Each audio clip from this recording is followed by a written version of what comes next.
On my 7th day at the company, I was transferred to the janitorial department.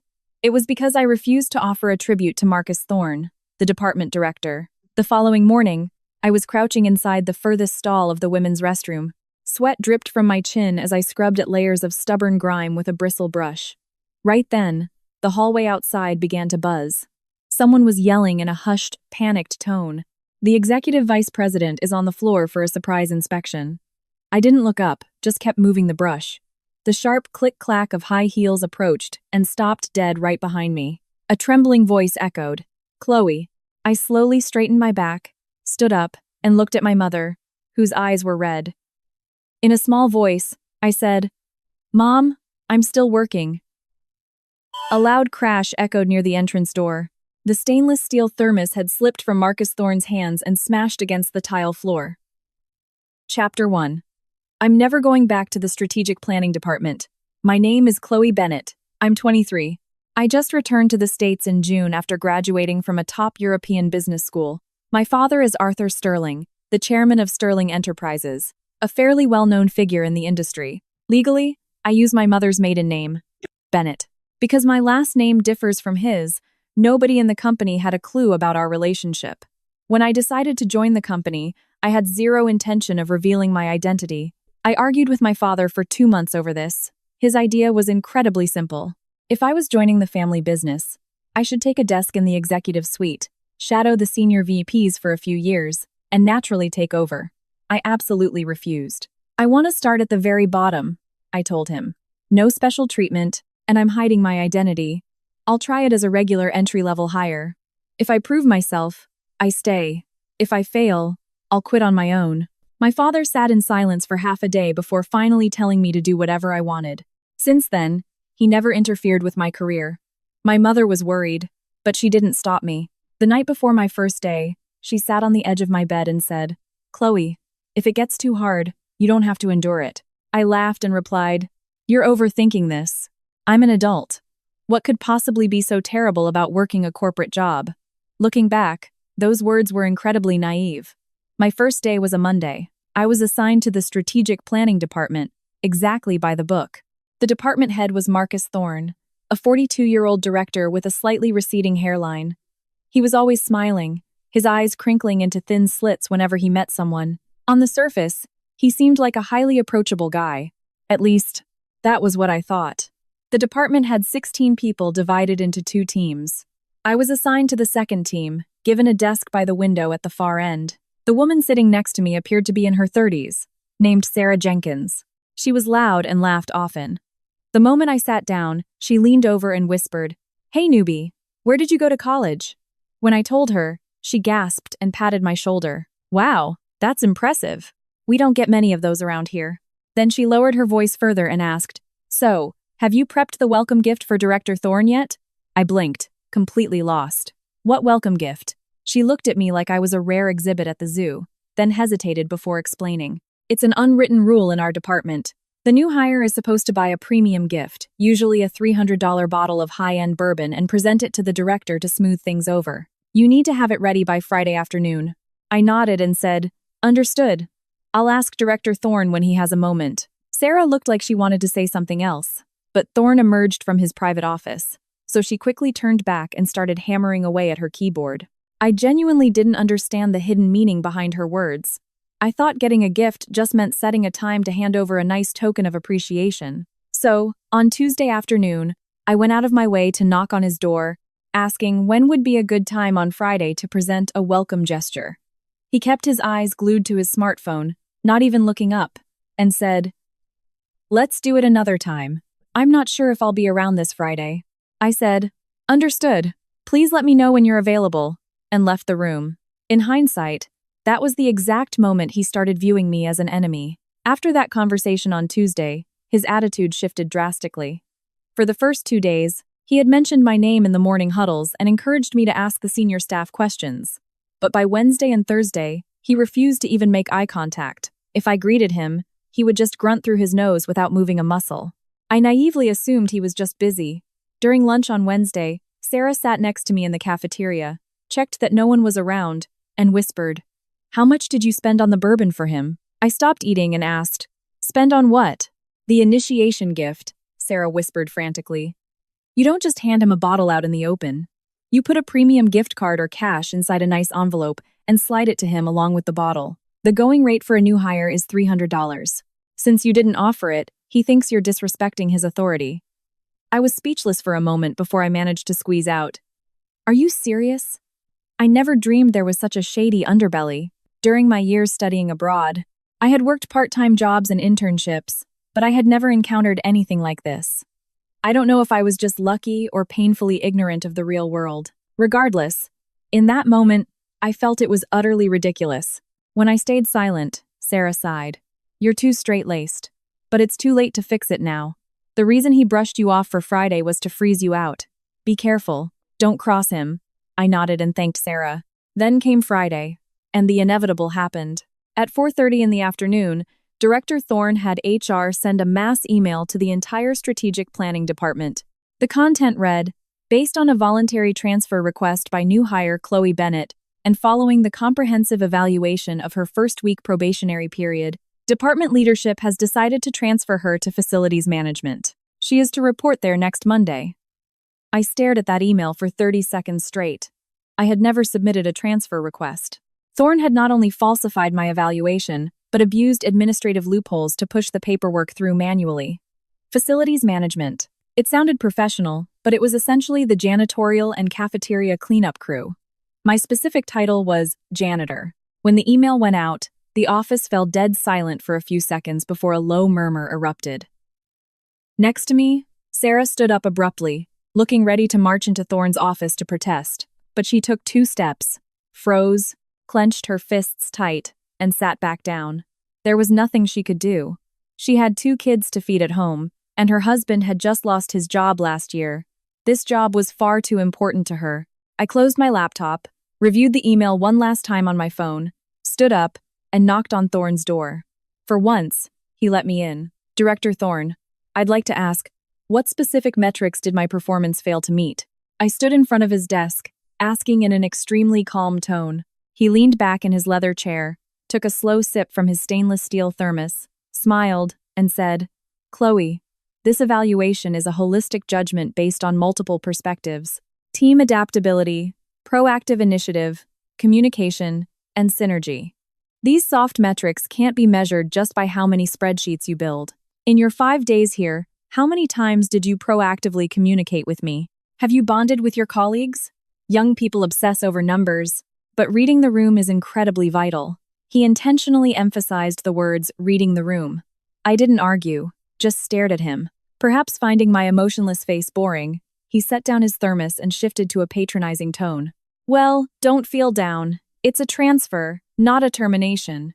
You can contribute to the company from any department. What's wrong with janitorial work? Keeping the building clean makes everyone happier. Chloe, no matter where you are, it's character building. He said the words, character building, with sickening sincerity. I still said nothing, just gave a single nod and walked out. Leaving the office, I gripped my smartphone so tightly my knuckles turned white. The screen displayed a text my mother had sent 30 minutes ago.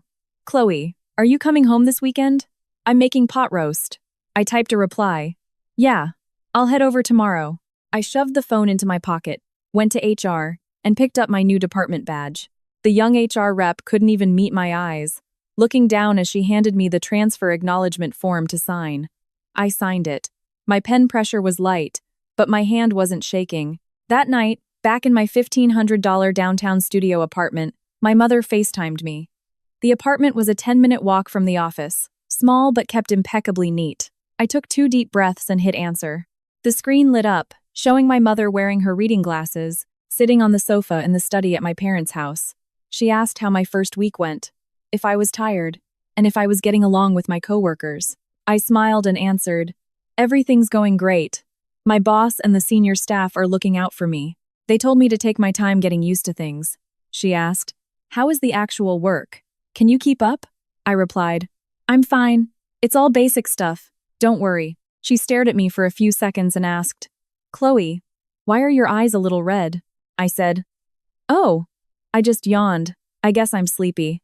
She paused before saying, well, I have some business near your office tomorrow. Maybe I'll drop by and see how you're doing. I panicked, nearly dropping my phone, and quickly said, "No, you don't need to come. I have to work overtime tomorrow anyway, so you won't even see me. Let's just catch up next week. I'm coming home next week." She looked at me for a few more seconds before finally saying, "All right, take care of your health." After hanging up, I tossed the phone onto my bed and laid on my back, staring at the ceiling. There was a water stain up there that looked like a blurry face.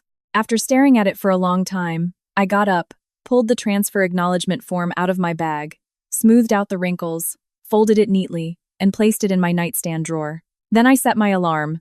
6 in the morning. The janitorial shift started at 7. Chapter 2, that is Chloe Bennett. Saturday morning at 6:30, I arrived at the facility's staff room.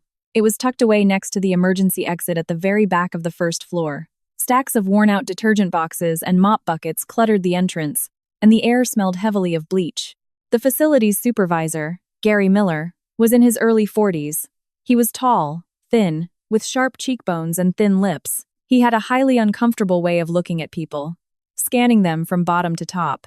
He sized me up like he was inspecting damaged freight. Then he pulled a shift schedule from his drawer and made a few marks with a pen. "You're the new transfer?" I replied. "Yes."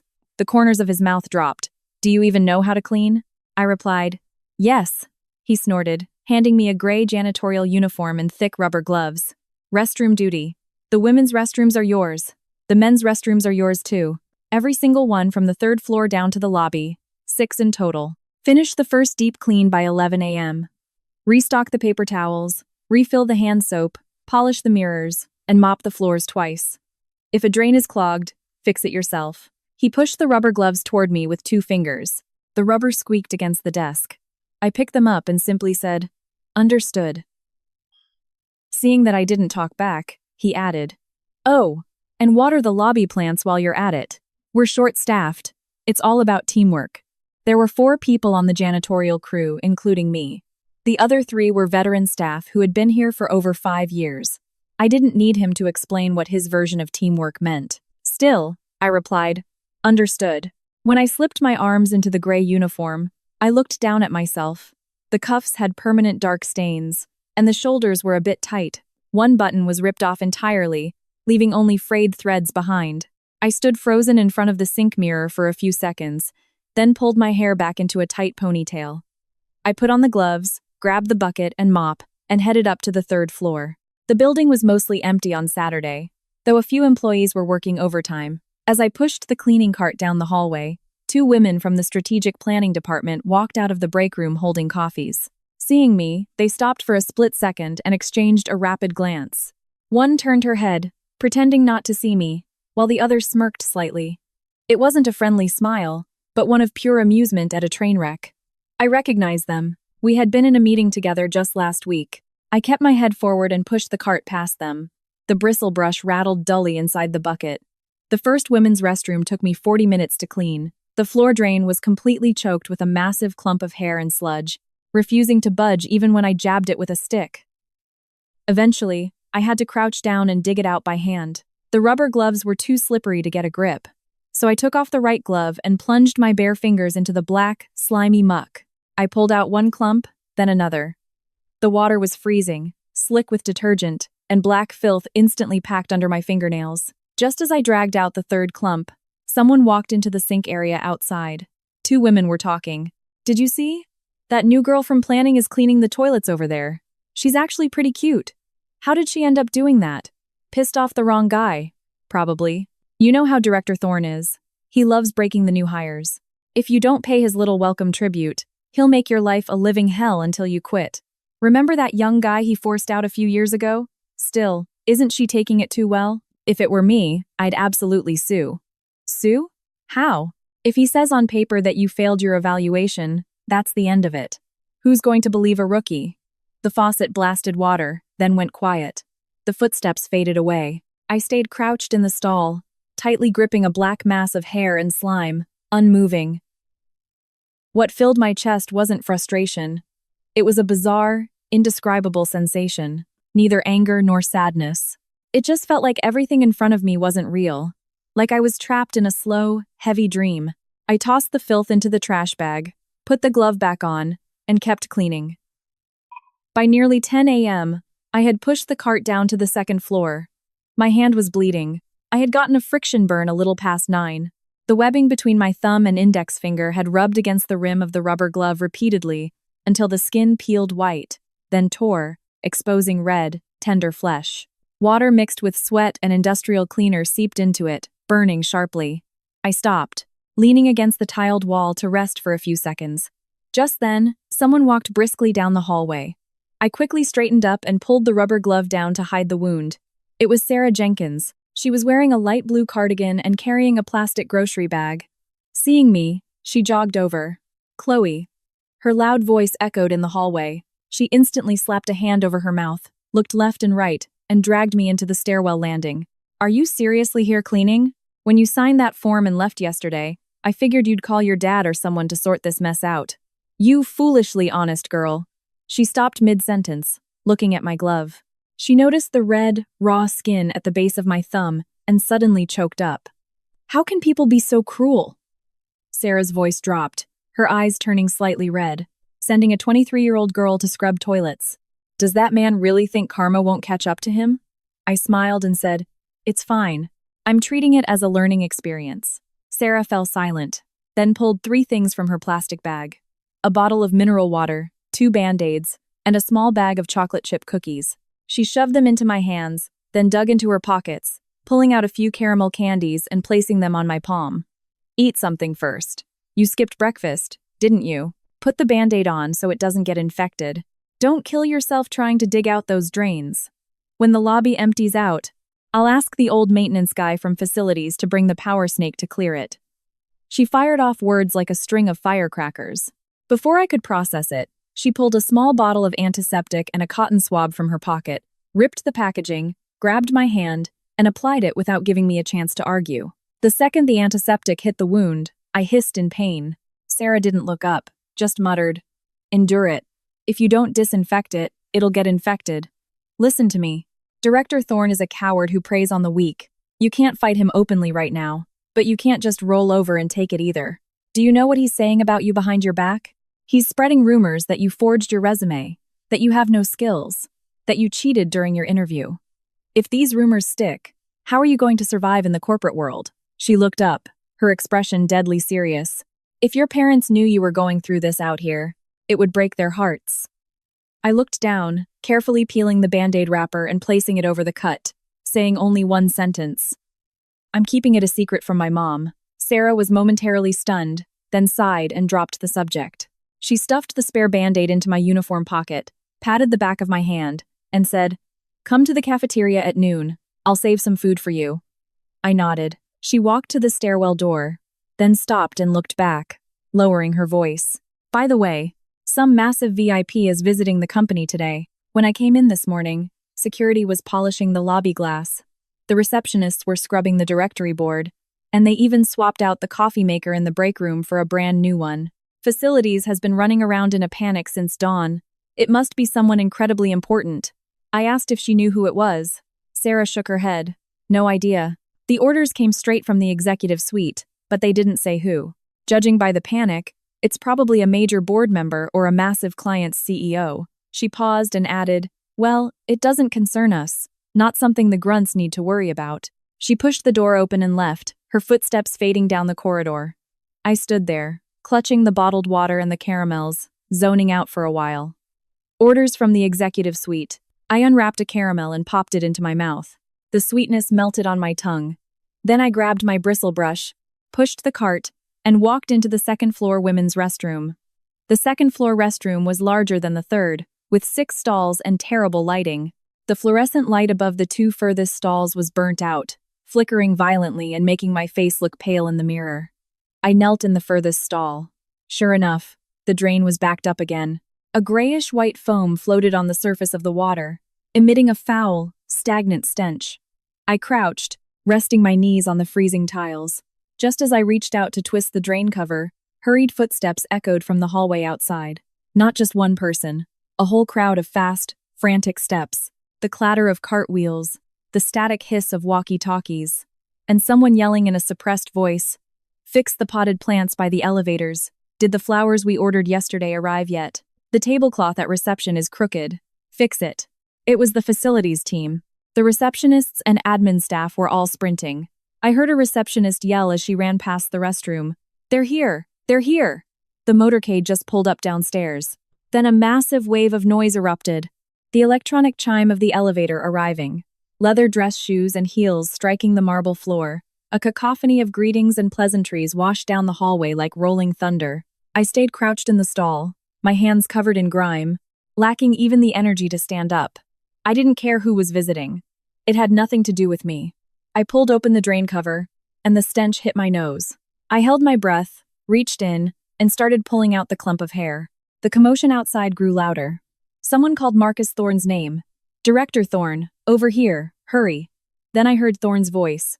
I'll never forget that sound for the rest of my life. Normally, when he spoke to subordinates, his voice was low, lazy, and dragged out from the back of his throat.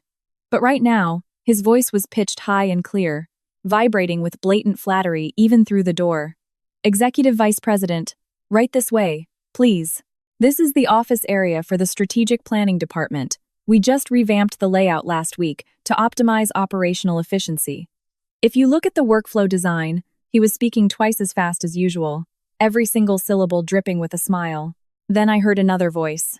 Through the door, the voice sounded both distant and close. It felt familiar, yet strangely alien. She gave a light, polite in acknowledgement. Her voice wasn't loud, sounding almost distracted. But the second I heard the pitch and cadence of that sound, I knew exactly who it was.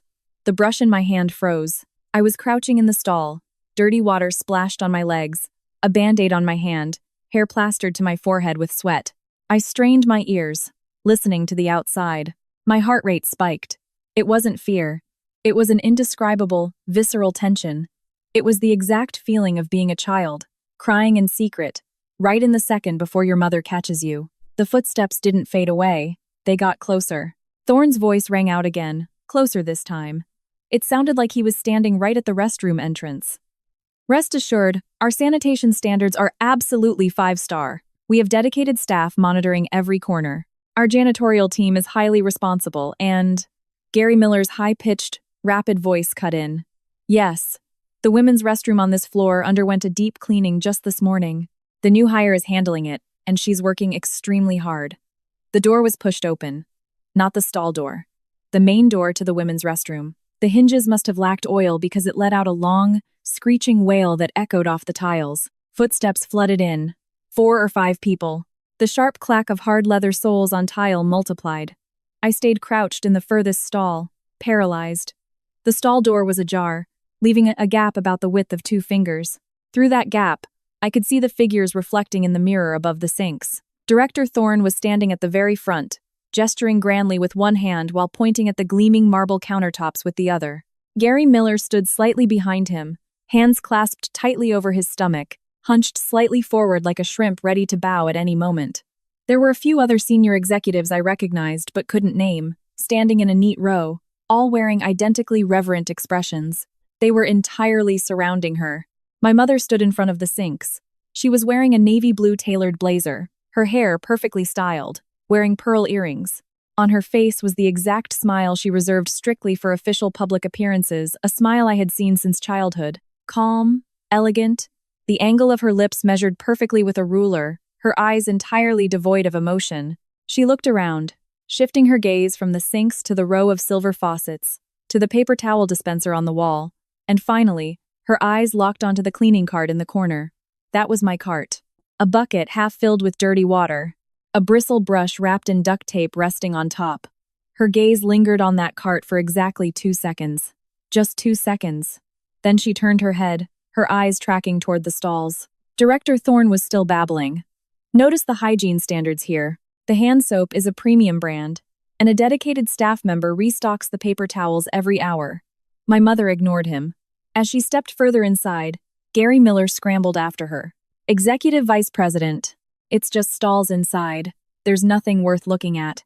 If you'd like, we can show you the break room next." My mother's footsteps stopped dead right near the entrance, exactly where the strategic planning employees had been gossiping earlier. I heard that new girl from planning was forced to clean toilets because she didn't buy Director Thorne a gift.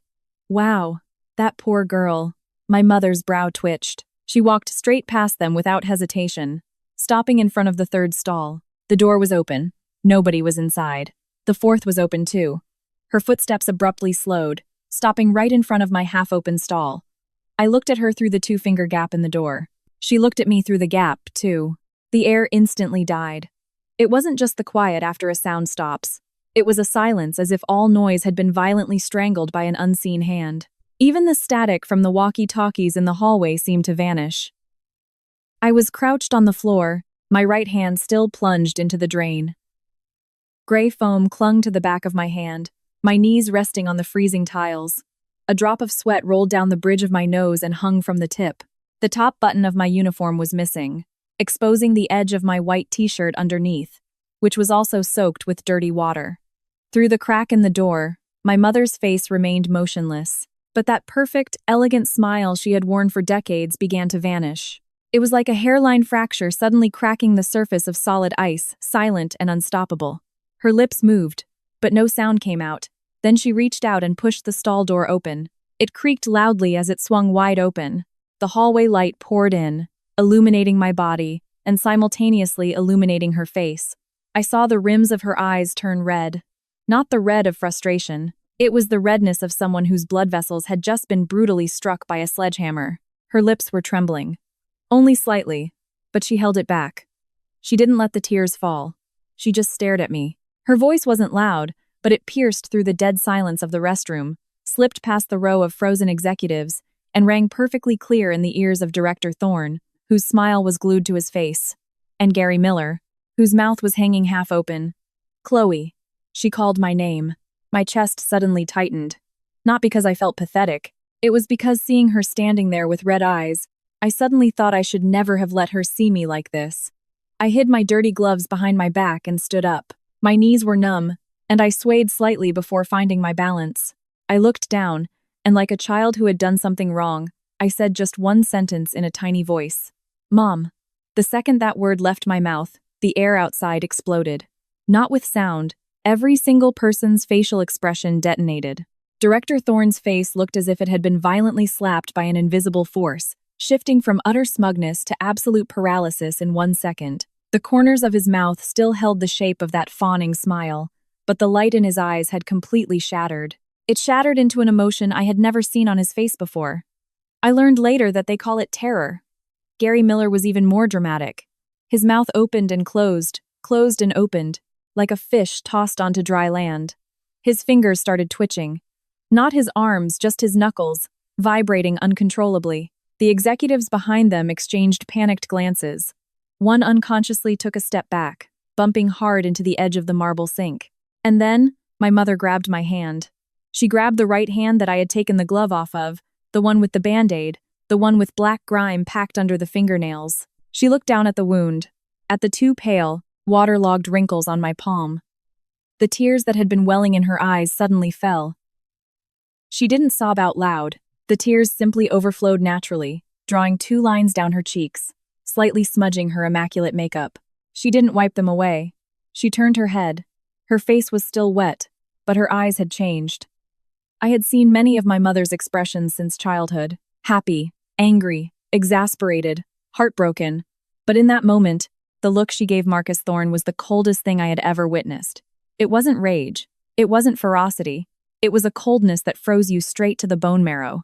She stared at him, and in a tone as quiet as if she were asking about the weather, yet carrying a crushing, monolithic pressure, she spoke. Director Thorne, would you care to explain why my daughter is scrubbing toilet bowls in here? Chapter 3. The thermos on the marble floor. After my mother spoke those words, the women's restroom plunged into a full 10 seconds of silence. Not an exaggeration, a literal 10 seconds. Only the hand dryer mounted on the wall kept humming, its low mechanical drone the only movement left in the room. The faucet at the sink wasn't completely shut, and occasionally a heavy drop of water fell. Every single drop echoed like a hammer against everyone's temples. Director Thorne stood frozen, his mouth open, unable to make a sound. His Adam's apple bobbed up and down repeatedly, like he was trying to swallow something massive and failing. The muscles in his face contorted in a highly complex way. His brow was furrowed in sheer panic, yet his mouth still held the ghostly remnants of his previous smile. It looked like two different faces forcefully stitched together. In his hand, he held his thermos, a polished stainless steel Yeti with his initials engraved on it. He took it everywhere, to meetings, while reprimanding staff. Walking down the halls, it was practically an extension of his arm. But now, he couldn't hold on to it. I saw his fingers grip the bottle tightly, then loosen. His knuckles flashed white, then purple. First, he took a step back, bumping his hip hard against the marble sink, causing his whole body to sway. Then, unconsciously, he tried to step forward, maybe to make an excuse, or maybe to offer an ingratiating smile. But half a step in, his foot slipped on the wet tile I had just mopped. He didn't fall completely, but the stumble was far more pathetic than a fall. His center of gravity collapsed, his torso pitching forward while his legs failed to catch up, forcing his knees to buckle. Unable to maintain his grip, the thermos slipped through his fingers. The stainless steel thermos crashed onto the marble floor with a sharp, deafening clang. The sound of metal slamming into stone echoed endlessly inside the tiled room. The lid popped off, bounced twice on the floor, and rolled all the way to the wheels of my cleaning cart in the corner before stopping. The tea inside spilled out, the amber liquid crawling through the grout lines like a slender snake. Nobody tried to pick it up. Everyone's eyes tracked the bottle for a split second before snapping right back to my mother's face. Nobody had the courage to speak. Gary Miller's hands were clasped so tightly his knuckles were bone white. His lips quivered, looking like he wanted to say something, but one glance at my mother's face made him swallow the words whole. The executives huddled near the entrance grew even quieter. This was likely the first time in their corporate lives they had ever encountered a scene like this. Some stared at the floor, others stared at the corners of the ceiling, and one even pretended to check his watch despite having nothing on his wrist.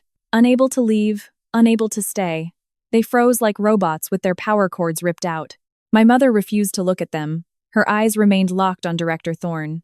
Her gaze was incredibly calm, her tone entirely flat. But that calmness was far more terrifying than any screaming match. It was the exact same dread you feel as a child when you do something terrible, and your parent doesn't yell or hit you, but just stares at you in dead silence. Director Thorne finally squeezed a voice out of his throat. First, he laughed. He actually laughed. It wasn't a normal smile. It was the primal, defensive reflex of a human being pushed into total psychological panic. He forced the corners of his mouth up, but his eyes were blown wide, and every muscle in his face seemed to spasm. Executive Vice President. This is a misunderstanding. A genuine misunderstanding. His voice was half an octave higher than usual, speaking at double speed like a fast-forwarded tape. Miss Sterling. This is part of the new hire training program, aligned with company policy. Yes. Job rotation. It's designed to help new hires understand the workflow of different departments. Facilities is a crucial part of our operations, so we wanted her to experience it. Truly, just to experience it. He choked on his own words before he could finish. His voice grew smaller and smaller, as if something was physically suffocating him. My mother still said nothing. She kept holding my right hand, her thumb gently pressing against the edge of the Band-Aid on my cut. She wasn't gripping tightly, but I could feel the faint tremor in the warmth of her fingertips. Her silence was infinitely more dreadful than words. Gary Miller finally couldn't take the pressure. As the facilities supervisor, he likely thought that if he didn't say something to defend the situation now, he'd be the one burned at the stake later. So he cleared his throat, took half a step forward, forced a smile that looked worse than weeping, and said, Executive Vice President. Exactly as Director Thorne said. This is job rotation. We in the facilities department. My mother turned her head and gave him a single glance. Just one glance. Gary Miller, his mouth still open, couldn't produce a single syllable of his next sentence. As if an invisible hand had seized his windpipe, the smile on his face froze, slowly dissolved, and returned to a pale, expressionless mask. He lowered his head, stepped back to his original position, unclasped his hands, and let them hang rigidly at his sides. He pressed his fingers flush against the seams of his pants, not daring to move a muscle. My mother pulled her gaze away from him and looked back at Director Thorne. She finally spoke. Her voice was still not loud, but every single syllable was distinct, like a chisel carving words into stone. Job rotation. She repeated the phrase. It wasn't a question, nor was it sarcastic. She simply repeated it as if tasting the sheer weight of the words. Then she looked down at my hand, then at the cleaning cart leaning in the corner, the bucket half filled with murky water, the brush wrapped in duct tape, the thermos rolling on the floor, and the puddle of spilled tea. Making a new hire, who has been at the company for less than a week, clean all the restrooms on 3 different floors entirely by herself, is that job rotation? Her tone remained deadpan. Without prior notice, without training, without a formal handover, is that job rotation? Sweat erupted from Director Thorne's forehead. Not a drop or two. Beads of sweat raced down his temples and cheeks. The sweat followed his jawline, dripping onto the collar of his dress shirt, leaving dark stains. The collar of his blue shirt, which already looked slightly worn, darkened heavily with sweat, leaving a stark ring around his neck. He raised a hand to wipe it away but stopped halfway. That was an administrative oversight on my part. A lack of foresight. I failed to communicate properly with Miss Sterling. A lack of foresight. My mother repeated it again. This time, there was a microscopic shift in her tone. Not anger, but a chilling disappointment. So, the wounds on her hands were also caused by a lack of foresight? Director Thorne looked down at my hand. He looked for less than a second before immediately averting his eyes. He had nothing to say, because he knew better than anyone that this had absolutely nothing to do with foresight. From the moment he sent that transfer email to this exact second, everything was deliberate.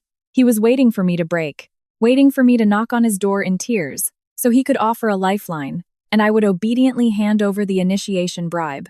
It was a tactic he had used for years, with a 100% success rate, but the unexpected variable was that I didn't come crying to him, and the absolute fatal variable was that my mother showed up instead. My mother stared at him, letting a few seconds of dead air pass before delivering the sentence that froze him entirely.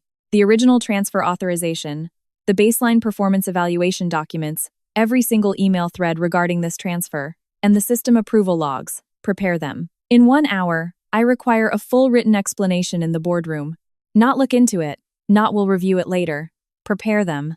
In 1 hour, the absolute precision of her demands sliced like a scalpel, leaving zero room for argument. Director Thorne stood dazed for a second, then nodded violently. He nodded so hard and fast his jowls shook. Yes, I'll prepare them immediately. Immediately. He turned and started speed-walking toward the exit. His footsteps were frantic and chaotic, nearly shoulder-checking the doorframe as he dodged past it. Even then, he didn't stop. When he was 2 steps out the door, my mother's voice chased after him from behind, slow and unhurried. Director Thorne, your thermos. Thorne slammed on the brakes, turned around, bent down, and picked up the thermos. His knee hit the floor hard when he crouched, but he didn't seem to feel the pain at all. He scraped the floor twice with his fingers before finally snatching it up. The remaining tea dripped from the rim, staining the cuffs of his trousers. He stood up, keeping his head down, refusing to make eye contact with anyone, and practically fled the women's restroom. Once he was gone, the executives near the door seemed to receive an invisible signal and began backing away, one by one. Their movements were so quiet they didn't make a single sound. The last person to leave gently pulled the restroom door half shut. The second the door closed, the ambient noise of the building rushed back in. The sound of people jogging down the hall, hushed, frantic phone calls, the intermittent static of walkie-talkies. But those sounds felt muffled by the walls, lacking any sense of reality. All that remained in the restroom were me and my mother, and the tilted cleaning cart in the corner, alongside the puddle of spilled tea on the floor that no one had wiped up. My mother stood in front of me, looking down at my hand still clasped in hers. She lightly rubbed the edge of my Band-Aid with her thumb, then raised her other hand to wipe the sweat from my forehead. Her palm was incredibly soft and carried the faint scent of hand cream. A fresh jasmine scent, the familiar smell I had known since childhood. Her fingers slid from my forehead to my cheek, where they stopped, gently patting me twice. "Does it hurt?" she asked. I shook my head side to side and said, "No, it doesn't." She clearly didn't believe me, and looked back down at my palm. The 2 white, waterlogged wrinkles had faded slightly, but the skin was still pruned, like fingers left in the bath for too long. She let out a heavy sigh, pulled a packet of wet wipes from her designer handbag, pulled one out, and started cleaning my hands. First the back of the hand, then each finger, one by one. She meticulously wiped between my fingers. Extremely slowly, extremely gently, as if handling fragile glass. The wipe was freezing cold and smelled sharply of alcohol. When it grazed my cut, I sucked in a sharp breath, and her movements instantly stopped, becoming even gentler. "When we talked on the phone last night, You said your boss and senior coworkers were great people. Her voice suddenly dropped in volume. She wasn't interrogating me, she was just stating a fact. But beneath her tone, I could hear a thin, almost imperceptible tremble. You said the work was easy, so I shouldn't worry. She pulled out a second wet wipe and started cleaning my other hand. You said you were working overtime this weekend, so I didn't need to come visit. When she finished cleaning my hands, she tossed the wipes into the nearby trash can and looked up at me. Her eyes were still red. A bit of her makeup had smudged beneath her lower lashes, looking like a careless shadow, but her expression lacked the icy terror from moments ago. Instead, it was replaced with a complex emotion that made my chest tighten painfully. Chloe, she called my name, her voice dead quiet. You lied to me. I stared at her, my throat suddenly blocking up. When I was scrubbing the drain, when my coworkers laughed at me, when my hand got cut, I didn't feel a shred of self-pity. But right now, seeing her standing in front of me with red eyes, speaking in that incredibly gentle voice, I couldn't hold it back anymore. I didn't sob loudly, but the back of my eyes burned violently, and my vision instantly blurred. I quickly looked down, pretending to adjust my uniform, trying to hide the spot where the button was ripped off. My mother didn't push the issue. She simply took a step forward, reached out, and pulled me into a tight embrace. She was slightly shorter than me. Her chin rested right at my collarbone, but her arms were strong. One hand held my back, the other pressed against the back of my head, pulling my entire body flush against her chest. Just like when I was a kid, coming home crying with scraped knees from the playground, and she would hold me exactly like this, whispering, "It's okay. It's going to be okay." As she stood there in silence, the scent of jasmine grew even stronger. Breathing it in, all the tension suddenly drained from my body. The invisible string that had been pulled taut in my shoulders snapped. I buried my face in the crook of her neck, closed my eyes, took a deep breath, and took another. When I finally lifted my head, I managed to laugh. Mom, I'm seriously fine. I pointed at the gray janitorial uniform and grinned. This fabric is super breathable, way cooler than wearing a blazer. My mother didn't respond to my joke. Her eyes drifted down to my collar, right to the spot where the button was missing. She reached out, touching the frayed threads, her face darkening, but she said nothing. Outside, someone knocked on the door. 2 polite, distinct raps of knuckles against wood. Executive Vice President, the boardroom materials are ready. Legal has also arrived. The voice of my mother's executive assistant slipped through the crack in the door.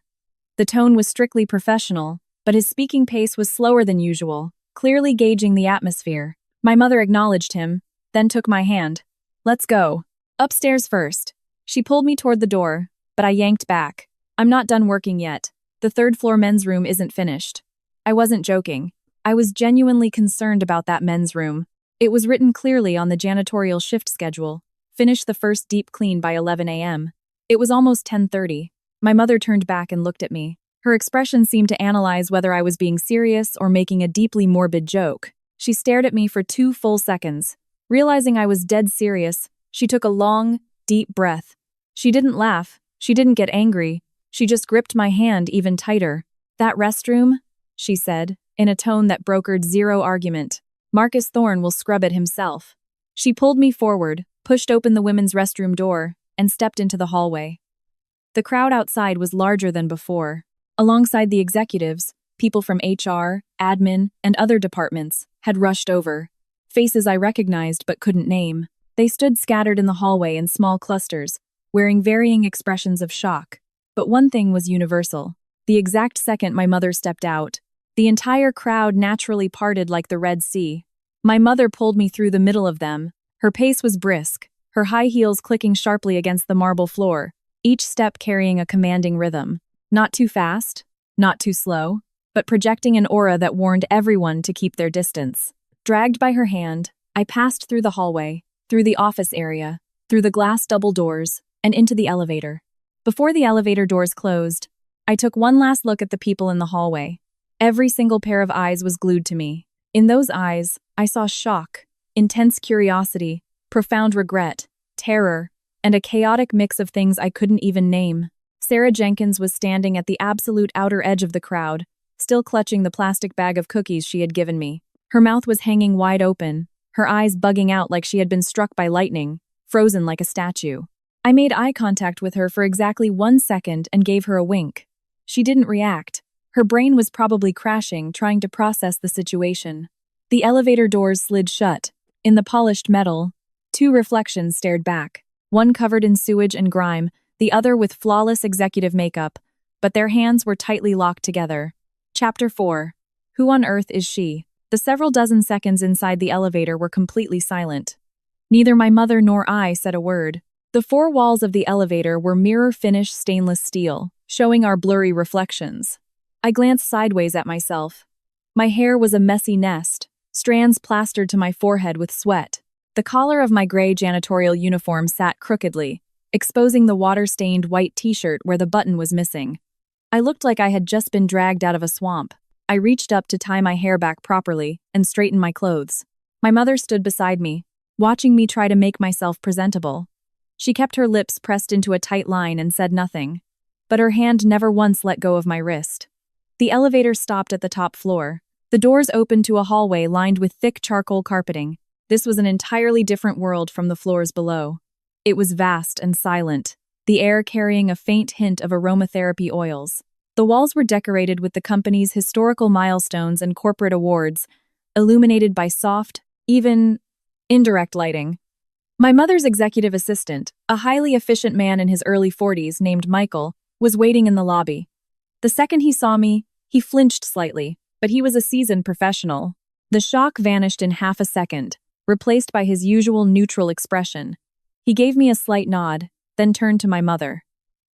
Executive Vice President, the private suite is prepared. Robert Vance from Legal is waiting inside the boardroom. My mother nodded. Have her clean up and change first. Michael acknowledged the order and gestured for me to follow. Right this way, please. I looked at my mother. She finally let go of my wrist and gave my back a gentle push. Go on. The private suite was at the end of the hall, structured like a hotel suite. The outer area featured a reception space with leather sofas and a low coffee table, while the inner area had a small bathroom with a shower. Michael led me to the door and handed me a set of clean clothes, a short-sleeved white silk blouse, navy trousers, and black loafers. The sizes were perfect. As I took them, I glanced at him. He simply offered a polite smile. We always kept a spare set in the vice president's company vehicle. I never imagined the day would come when we actually needed to use them. I went inside, washed my face, and peeled off the filthy gray uniform, folding it and setting it in the corner. Putting on the clean clothes, the reflection in the mirror finally looked somewhat human again. The band-aids on my hand were soaked and peeling, so I ripped them off and applied 2 fresh ones. These were the spares Sarah had shoved into my uniform pocket. When I walked back out, my mother and Michael were sitting on the sofa, reviewing some documents. Seeing me, my mother looked up, scanning me from head to toe, and her lips curled slightly. She seemed satisfied.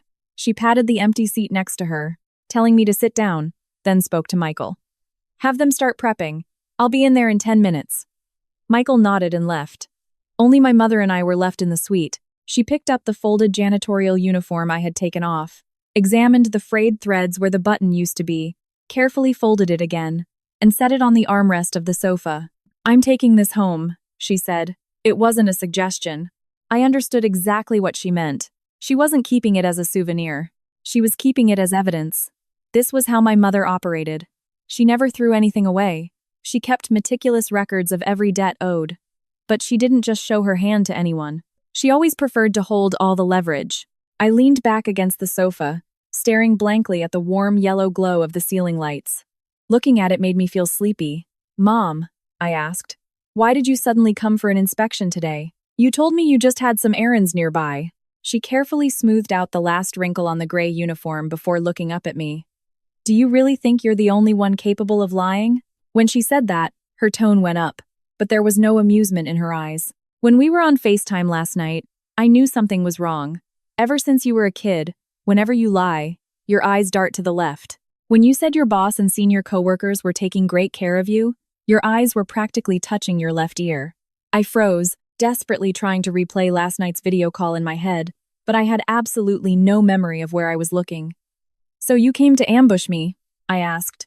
It wasn't an ambush. She leaned back, mimicking my exact posture. I was originally scheduled to visit the floor this week anyway. Your father hasn't been feeling well lately, so he asked me to handle the floor inspections. I just moved next week's schedule up a few days. When she mentioned my father not feeling well, her tone was exceedingly casual, like she was talking about the weather. But knowing her personality, I knew she wouldn't mention it unless it was a real issue. "What's wrong with Dad?" I asked. "The usual. His blood pressure is high. The doctors told him to cut back on the networking dinners and the drinking, but he refuses to listen." She waved her hand dismissively, signaling that we would table that discussion for later. "Right now, we're talking about you. Seriously, that Director Thorne.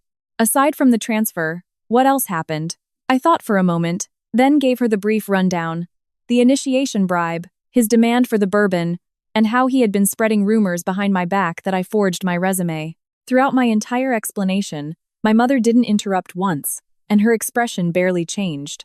Only when I mentioned the forged resume did her eyebrow twitch, as if she had just heard the stupidest joke on earth.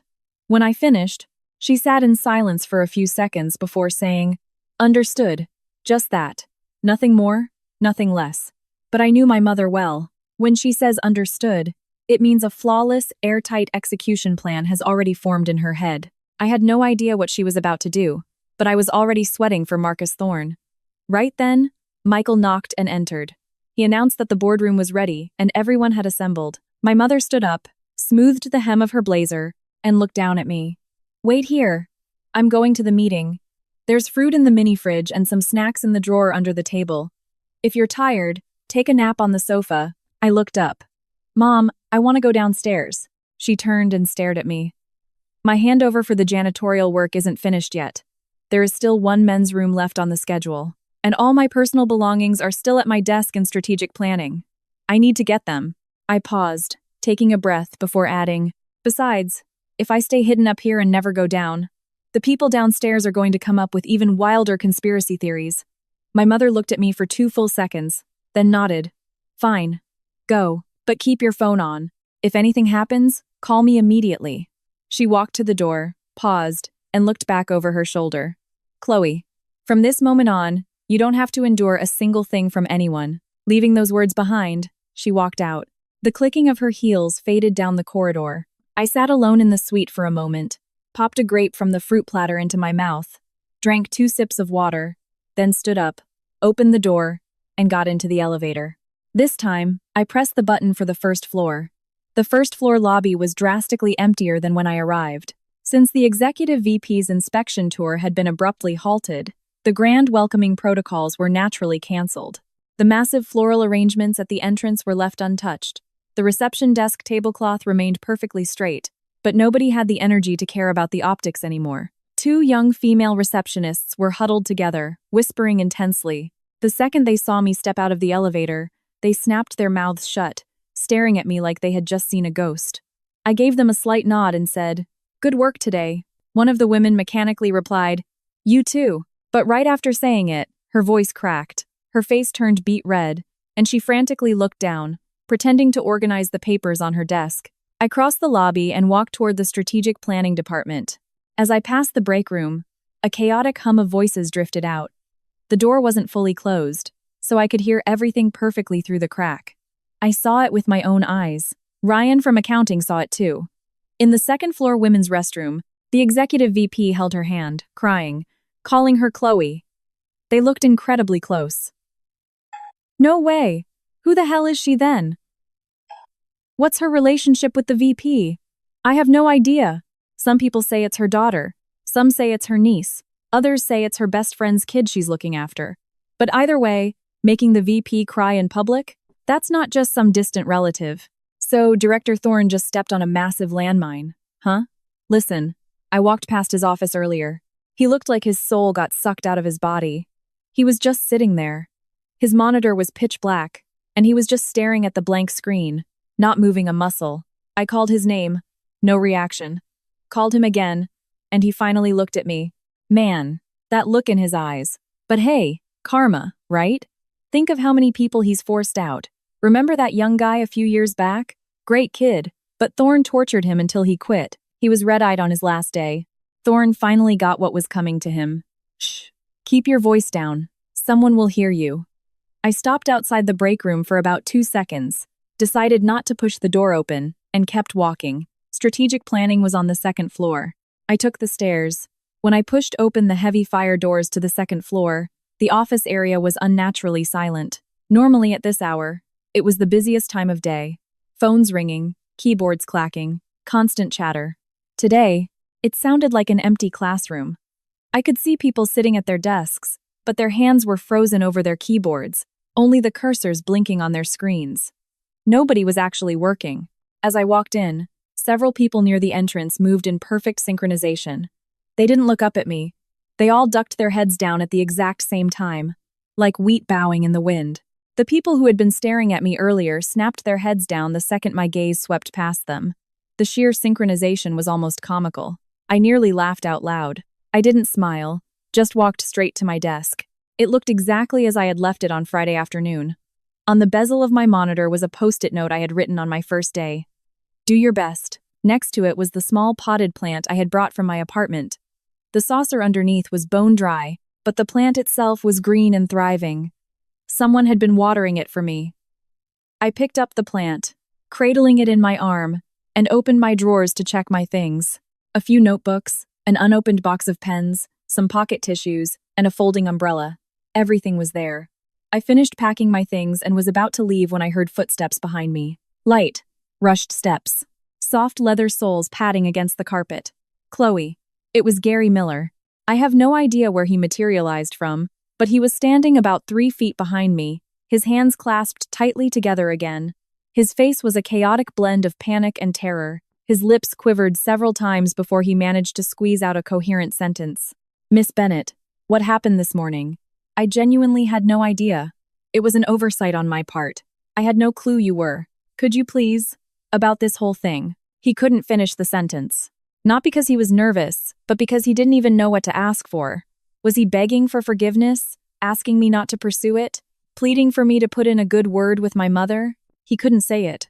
Because he knew no matter what words he chose, they would sound astronomically stupid. He stood there, his face glistening with cold sweat, the rims of his eyes turning red. He looked like an entirely different person from the man in the women's restroom. Just hours ago, he was the first to jump in and defend Thorne, proudly declaring that I was the new hire doing the deep clean, a smug sneer playing on his lips. Now, the sneer was gone, leaving only a ghost-pale face. I pushed the drawer shut, turned around, and looked at him. Honestly, if you asked if I hated him, the answer was not really. He was nothing more than the knife in Marcus Thorne's hand, a mindless blade. He cut wherever Thorne pointed, not out of loyalty, but out of fear. He was terrified of losing his little kingdom and facilities if he angered Thorne, and terrified he wouldn't be seen as one of the boys if he didn't help trample me. People like him are everywhere. They aren't masterminds of evil, but lacking the courage to stand against it, they become entirely complicit. I looked at him and spoke quietly. Supervisor Miller, the morning schedule still has one men's restroom left to clean. If you don't mind, could you finish it for me? Let's consider that my official handover. He was stunned for a second, then nodded violently like a chicken pecking at feed, firing off replies. Yes. Yes. I'll do it immediately. Immediately. As soon as the words left his mouth, he spun around and started walking. After 2 steps, he looked back at me, his lips moving, but ultimately said nothing, accelerating his pace down the hallway. He was heading exactly in the direction of the men's room. He was actually going to do it. I carried my potted plant and walked out of the strategic planning department. Turning the corner in the hallway, I spotted Sarah Jenkins. She was still sitting at her desk, but her posture screamed that she wasn't doing an ounce of work. Her monitor was bright, displaying a project progress spreadsheet, but she probably hadn't inputted a single digit. She was resting her chin in one hand, spinning a pen with the other. The pen would twirl twice, drop to the desk. She would pick it up, spin it, and drop it again, over and over. When she saw me walking over hugging my potted plant, she shot up like she was spring-loaded. Her office chair rolled backward, slamming into the filing cabinet behind her with a loud thud. She didn't even bother to fix the chair. She practically sprinted over in 3 massive strides, grabbed my arm in a death grip, and hauled me straight into the break room. The break room was empty. The air smelled of rich, dark roast coffee. Sarah pushed me into a chair, sat down directly across from me, planted both hands on her knees, and leaned in close. Her face was a volatile mix of adrenaline and anxiety, looking like she was about to explode with all the words she was holding back. Chloe, tell me the truth. She dropped her voice but spoke at rapid-fire speed. What's your relationship with the executive VP? Is she your mom or an aunt? Don't lie to me. I'm not blind. I saw everything outside the women's restroom. She was holding your hand and crying. People who are just casual acquaintances don't cry for each other, I answered. She's my mother. Sarah threw her entire upper body backward, slamming into the backrest of her chair, her jaw dropping open. She held that pose for a full 5 seconds. Then she slowly closed her mouth, opened it again, and closed it. She looked like a fish that had forgotten how to breathe. Your mom.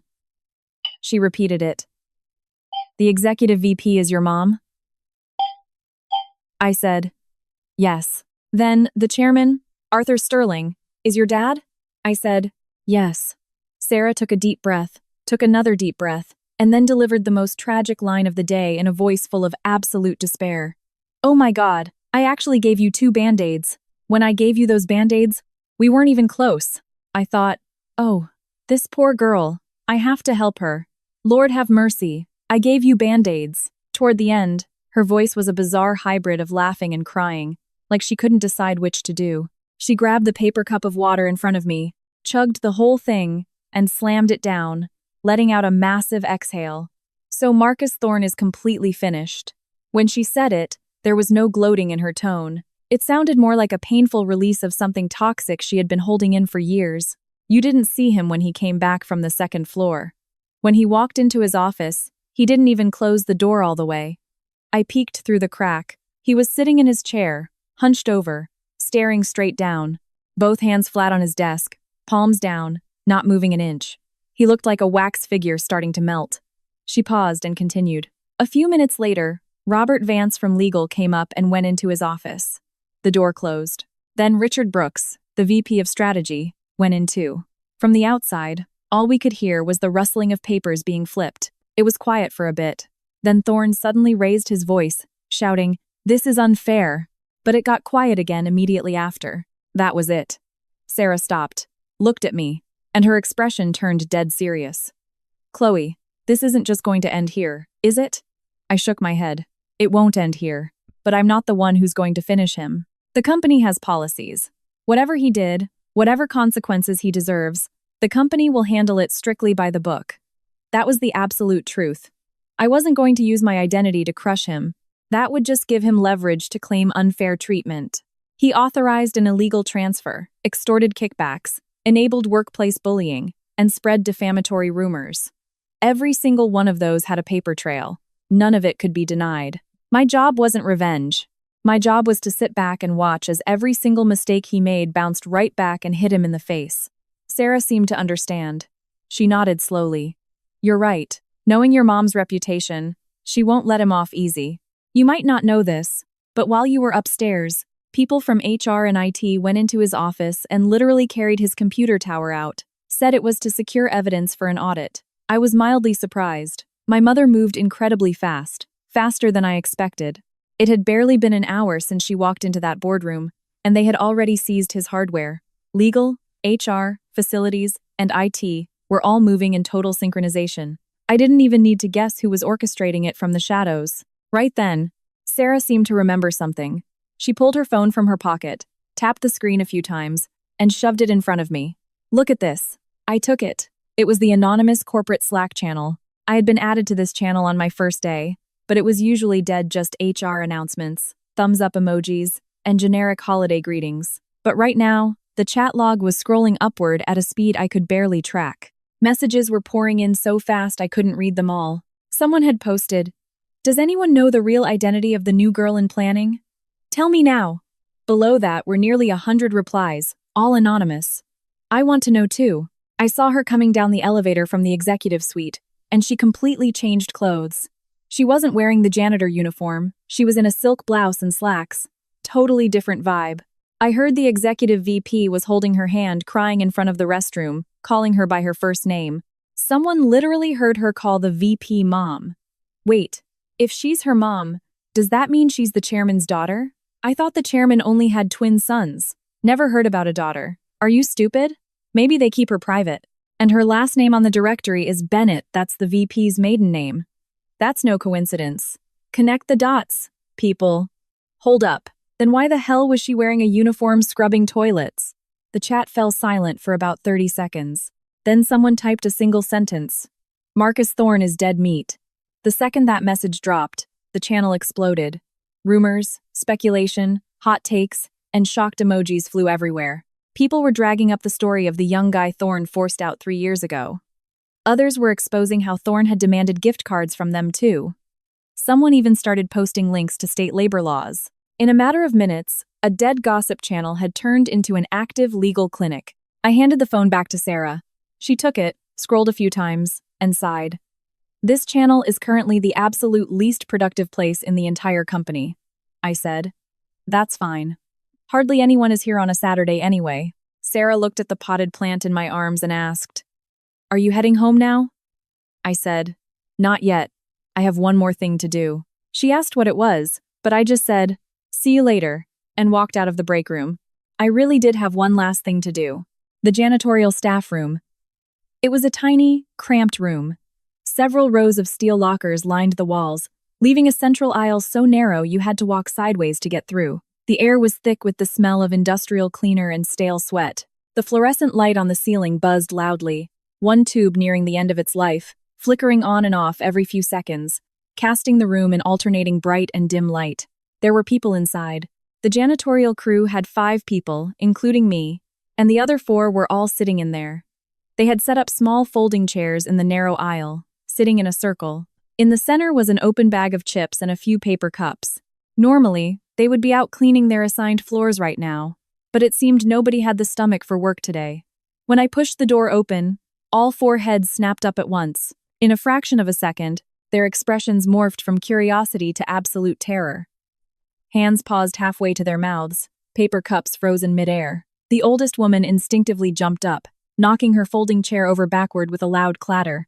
She tried to speak, but the words caught in her throat.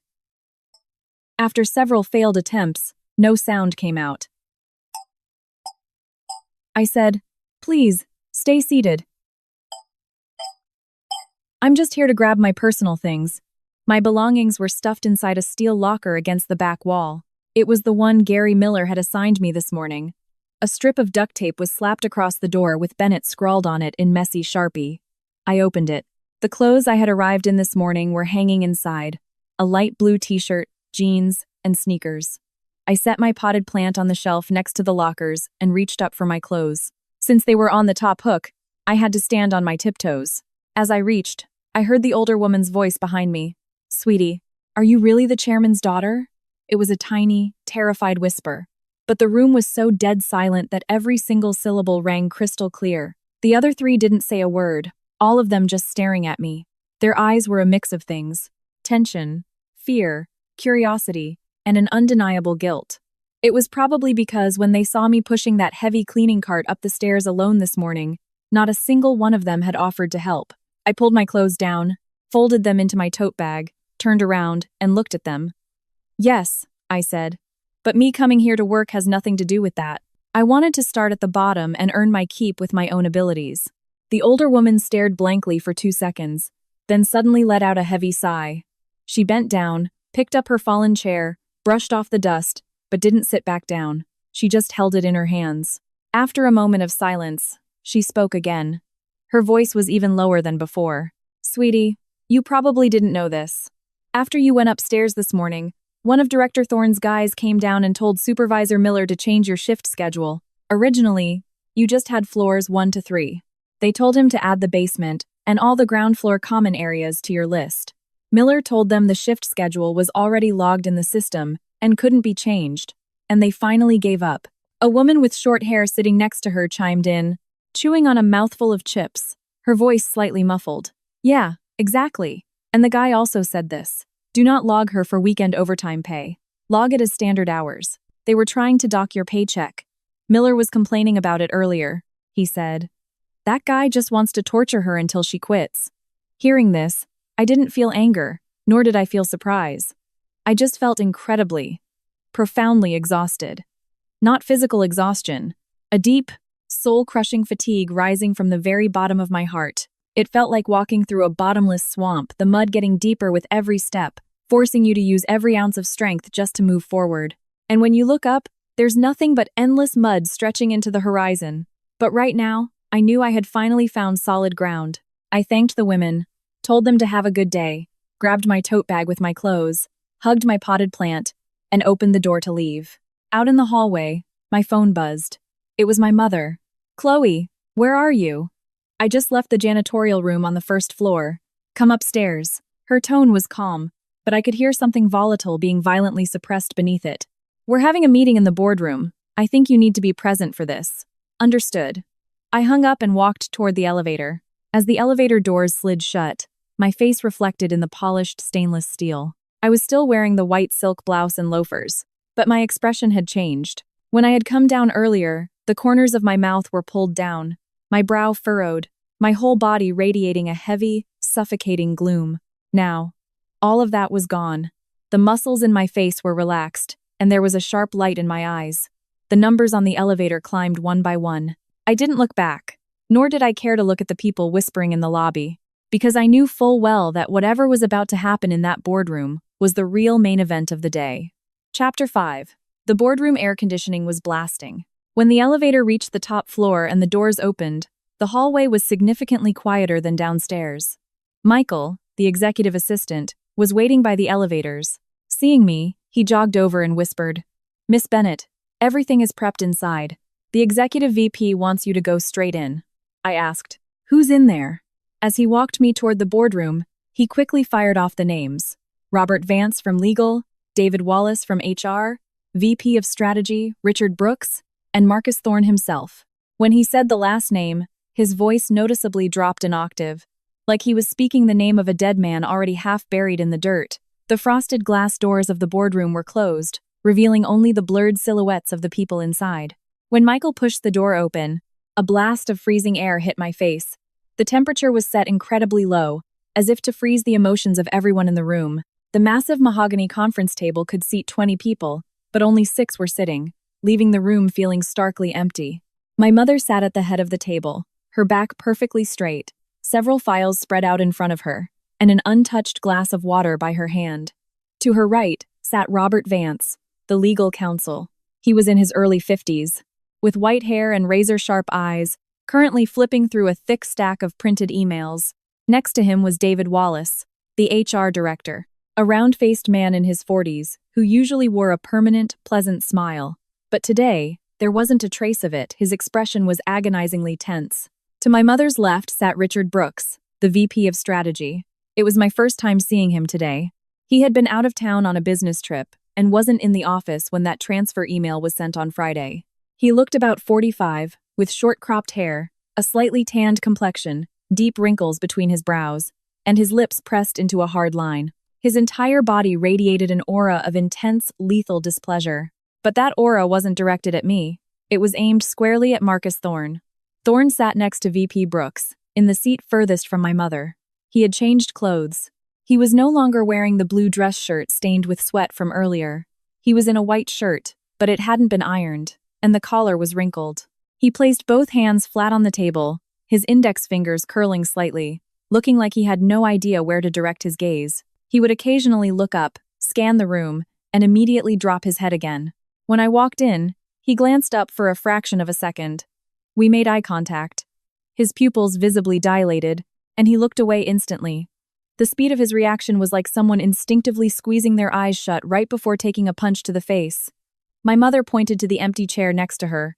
"Sit here."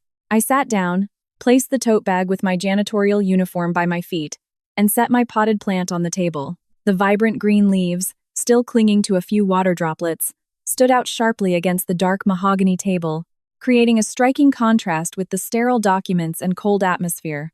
My mother gave the plant a passing glance, her lips twitching slightly, then addressed the room. "Everyone's here. Let's begin."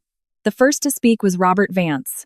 He pushed up his reading glasses and began speaking in a slow, deliberate tone, as if reading a routine incident report.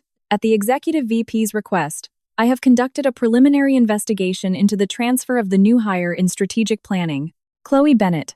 The evidence we have secured is as follows. First, the transfer email sent at 4:30 p.m. on Friday. The sender is Marcus Thorne, and it was CC'd to the entire strategic planning department and HR. Second, the The system logs for the transfer approval process. The only digital signature on the approval is Thorne's. It bypassed the required approval from VP Brooks, entirely violating the company's mandatory 3-step authorization protocol. He continued flipping through the files. Third, regarding the so-called first-week evaluation for the new hire. When I demanded the original evaluation metrics, Mr. Thorne submitted a spreadsheet that contained only a final score, with 0 detailed criteria. In that spreadsheet, the metrics for team adaptability, proactive initiative, and communication and synergy were all marked as failed. However, there is 0 supporting data, behavioral examples, or performance logs to justify these marks. Robert Vance pulled that specific spreadsheet from his stack and slid it across the table toward David Wallace. Wallace picked it up, glanced at it, and his scowl deepened. Fourth, Vance took off his reading glasses and stared at Thorne. At 10:07 a.m. today, approximately 10 minutes before the executive VP entered the women's restroom, Mr. Thorne sent a message via Slack to facilities supervisor Gary Miller. The message reads, "Add more to the new girl's shift. Make her do the basement and the ground floor common areas too." This message has been verified and screenshotted from the facilities supervisor's company device. The boardroom fell dead silent for 2 seconds. VP Brooks suddenly slammed the file folder in front of him shut.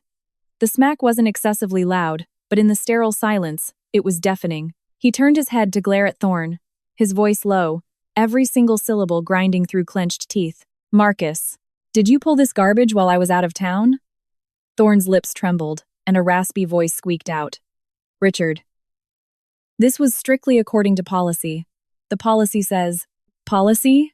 VP Brooks cut him off, his voice rising half an octave. "Show me the company policy that says a department director can unilaterally sign off on sending an employee to scrub toilets. Show me the policy that says you can fail a new hire's evaluation without providing a single piece of documentation. If it exists, I'll concede." Thorne fell completely silent. Sweat erupted from his forehead again, fresh sweat layering over the dried tracks of the old sweat, making his forehead shine under the fluorescent lights. Robert Vance ignored their exchange, maintaining his emotionless, mechanical delivery. Fifth, this is a derivative finding from our current scope of investigation. While reviewing Mr. Thorne's departmental management logs over the past 3 years, we discovered multiple identical transfer patterns. 5 former employees are involved. 2 of them submitted formal written complaints to HR upon their resignation. But the HR representative at the time failed to process them, simply archiving the files. At this point, HR Director Wallace spoke up. His voice was slightly strained. The HR rep handling those cases resigned late last year. I reviewed the copies of those 2 complaints. The language was vague. No names were explicitly mentioned, stating only abuse of power and extorting personal favors. Because the evidence was deemed insufficient, a formal investigation was never launched. Is it sufficient now? My mother finally spoke. She had been listening the entire time without interrupting, her posture completely unchanged. This was her first contribution to the meeting. Her voice wasn't loud, but it forced everyone into silence. Wallace paused before answering. Yes, the unauthorized override of the approval system and the retaliatory transfer alone constitute gross misconduct. My mother didn't acknowledge his response, turning instead to face Marcus Thorne. Her gaze was completely placid. Unlike the bone-chilling stare in the women's restroom, she was now looking at him the way one looks at a stack of mundane paperwork. "Director Thorne, I have one question for you." Thorne violently flinched, his spine shooting straight up on instinct. He stared at my mother, his lips quivering. "My daughter started working on Monday. On Tuesday afternoon, she voluntarily went to your office to ask if she could take you and the team out to lunch. You neither agreed nor declined, simply saying, 'Let's do it another time.' Starting Wednesday, your attitude toward her drastically shifted. On Friday afternoon, you sent the transfer email." My mother laid out the timeline before asking, "During that window, did she make a mistake?" Thorne's Adam's apple bobbed violently. He opened his mouth, but no sound came out. What could he possibly say? Because she didn't buy me a $300 bottle of bourbon? Or because I was waiting for her to come begging to my office, and she didn't? He couldn't say a single word. The boardroom sank back into a suffocating silence. The AC unit hummed as it blew freezing air, and fine goosebumps broke out on my arms. The person who finally broke the silence was VP Brooks. He took a deep breath, stood up, and offered a slight bow to my mother and me. Executive VP, Miss Bennett. As the head of strategic planning, I bear undeniable supervisory responsibility for this incident. Marcus is my subordinate. The fact that he was able to orchestrate this is a massive failure of my oversight. I make no excuses. I will accept whatever disciplinary action the company deems appropriate. When he spoke, his tone was heavy. These weren't empty corporate buzzwords to dodge blame. It carried genuine, gut-wrenching frustration. He was likely furious. Furious that Thorne had pulled a stunt like this while he was away, and furious that he had been kept entirely in the dark. For a director to bypass the VP and push this through manually was a direct insult to Brooks's authority.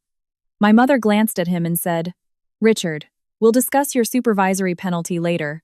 I asked you here today because you're the head of the department and need to bear witness to how this is handled." Brooks nodded and sat back down, his back even straighter than before. Robert Vance resumed. "Based on the current evidence, my preliminary recommendations are as follows. Initiate formal proceedings for gross misconduct against Mr. Thorne. Effective immediately, suspend all his duties and revoke all systems access. Establish a joint investigative committee between legal and HR.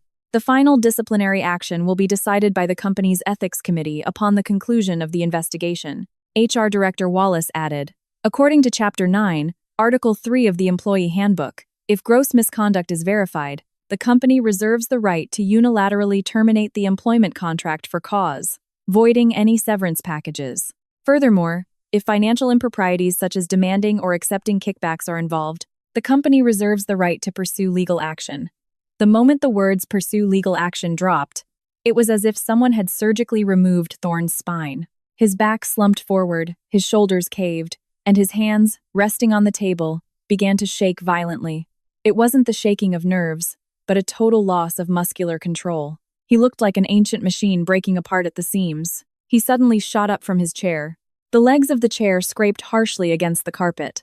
Standing there, his lips trembling incessantly, his eyes darted between my mother and me, finally locking onto me. "Chloe." His voice was raw, sounding like sandpaper scraping against wood.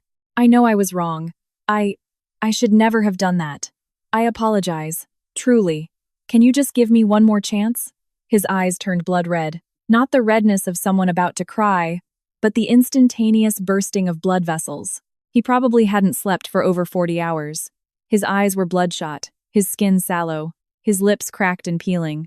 Comparing the hyper-confident director from this morning to the hollow shell standing here now, it was like looking at two different species. I said nothing. Not because I didn't want to, but because I didn't know what to say. Accept his apology? Could an apology erase what he did? What about the people he forced out before me? What about the young guy from 3 years ago who filed a complaint that HR just buried in the system? Was he apologizing to me because he felt genuine remorse? Or because he was terrified? If my mother hadn't opened that stall door, he would still be sitting in his office right now, clutching his Yeti thermos, waiting for me to crawl to him on my knees, begging for mercy. So I said nothing. My mother didn't let me speak either. She stood up and locked eyes with Thorne. There was no anger, no mockery in her tone, only clinical, corporate, ice. "Director Thorne, save your apologies for the investigative committee. You don't need to say another word to my daughter." She turned to Vance and Wallace. "Submit a detailed timeline and investigation scope to me before the end of the day. We're done here." Vance and Wallace nodded in unison. VP Brooks stood up, walked over to me, gave a slight nod, and said in a low voice, "Miss Bennett, I'm deeply sorry." That was all he said before taking long strides out of the boardroom. The heavy thud of his dress shoes against the carpet echoed with barely contained rage. Wallace and Vance packed up their files and left. Michael, the assistant, stood by the door, making eye contact with my mother to see if she needed anything else. She waved him off, and he stepped out, closing the door behind him. Once again, it was just my mother and me in the room. I leaned back in my chair, let out a long exhale, and asked her, "Mom, what are you actually going to do to him?" She didn't answer immediately. She took a sip of her completely cold water, frowned, and set the glass down. After thinking for a moment, she said, "We follow the rules. Investigate what needs investigating, terminate who needs terminating, and sue who needs suing. Not because he bullied you, but because he broke the company's rules, even if you weren't in that room today. If he bullied some other kid, the result would be exactly the same." I nodded. I knew she was telling the truth. With her personality, she wouldn't hand down a heavier punishment just because the victim was her daughter. Nor would she let him off easy if the victim was a stranger. What she cared about was the integrity of the system. But, she spoke again, her voice softening slightly. When I saw you crouched on the floor of that women's restroom, scrubbing a drain, I genuinely wanted to fire him on the spot. I didn't want to hear a single excuse out of his mouth. She let out a small laugh. Not a happy laugh, but a pained, exasperated chuckle. Do you remember something from when you were little? How old were you? She suddenly asked. I don't remember, I answered. 5. She looked at me and said, You were in kindergarten. The teacher told everyone to bring one potted plant to class. You insisted on carrying it yourself and refused to let me help. The pot was bigger than your head. You carried it all the way from our driveway to the corner of the street. You tripped twice, scraped your knees, scraped your hands, but you absolutely refused to let go. Your dad felt so bad he tried to pick you up, but you pushed him away and yelled, I do it myself. She stopped and pointed at the potted plant on the table. When you were holding that plant today, you looked exactly the same. I looked down at the plant. The small green leaves were spread out, a tiny bead of water still hanging off the tip. I reached out and gently stroked the top leaf. It was cool and incredibly soft. Mom, I said, I don't want to quit. She looked at me. I want to keep working here. I turned the pot half a circle so the side catching the light faced her. But not as the daughter of the chairman of Sterling Enterprises, just as Chloe Bennett, a regular employee. If Director Thorne is gone, someone else will fill his spot. I don't want any special treatment, and I don't want your help. I want to start at the absolute bottom of strategic planning, prove my worth, and earn my place here. My mother stared at me for a long time. Her gaze was not probing, nor hesitant. It was the complex, anxious, yet deeply proud look of a mother watching her child willingly walk into a storm. Finally, she reached out and gently flicked the water droplet off the leaf of my plant.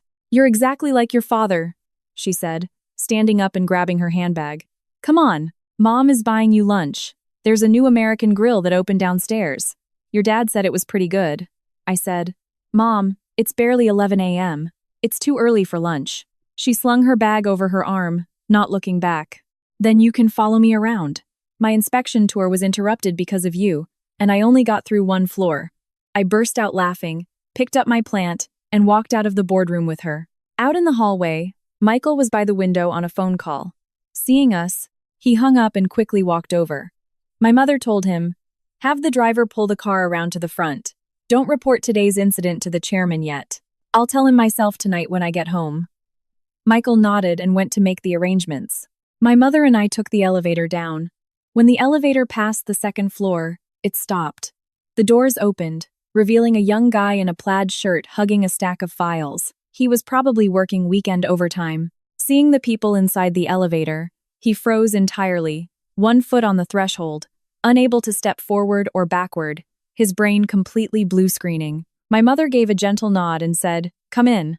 The young man hesitated, then practically squeezed himself sideways into the car, pressing himself into the absolute corner. His eyes remained locked on the floor indicator display, his neck as stiff as if it were in a cast. He didn't look our way once, and his ears were burning red like hot iron. When we hit the lobby and the doors opened, the atmosphere was vastly different from 2 hours ago. It wasn't that there were more people, it was the way they looked at me. The 2 receptionists saw me walking arm in arm with my mother and immediately snapped to attention, backs ramrod straight. The security guard, who had been dozing in his chair, was nudged awake by a coworker. Seeing my mother, he instinctively jumped up and gave a sloppy but frantic salute. My mother kept her arm linked with mine, crossing the lobby toward the entrance. Right before the revolving doors, I spotted a familiar silhouette. It was Sarah Jenkins. She was standing near the corner of the reception desk, holding a FedEx slip.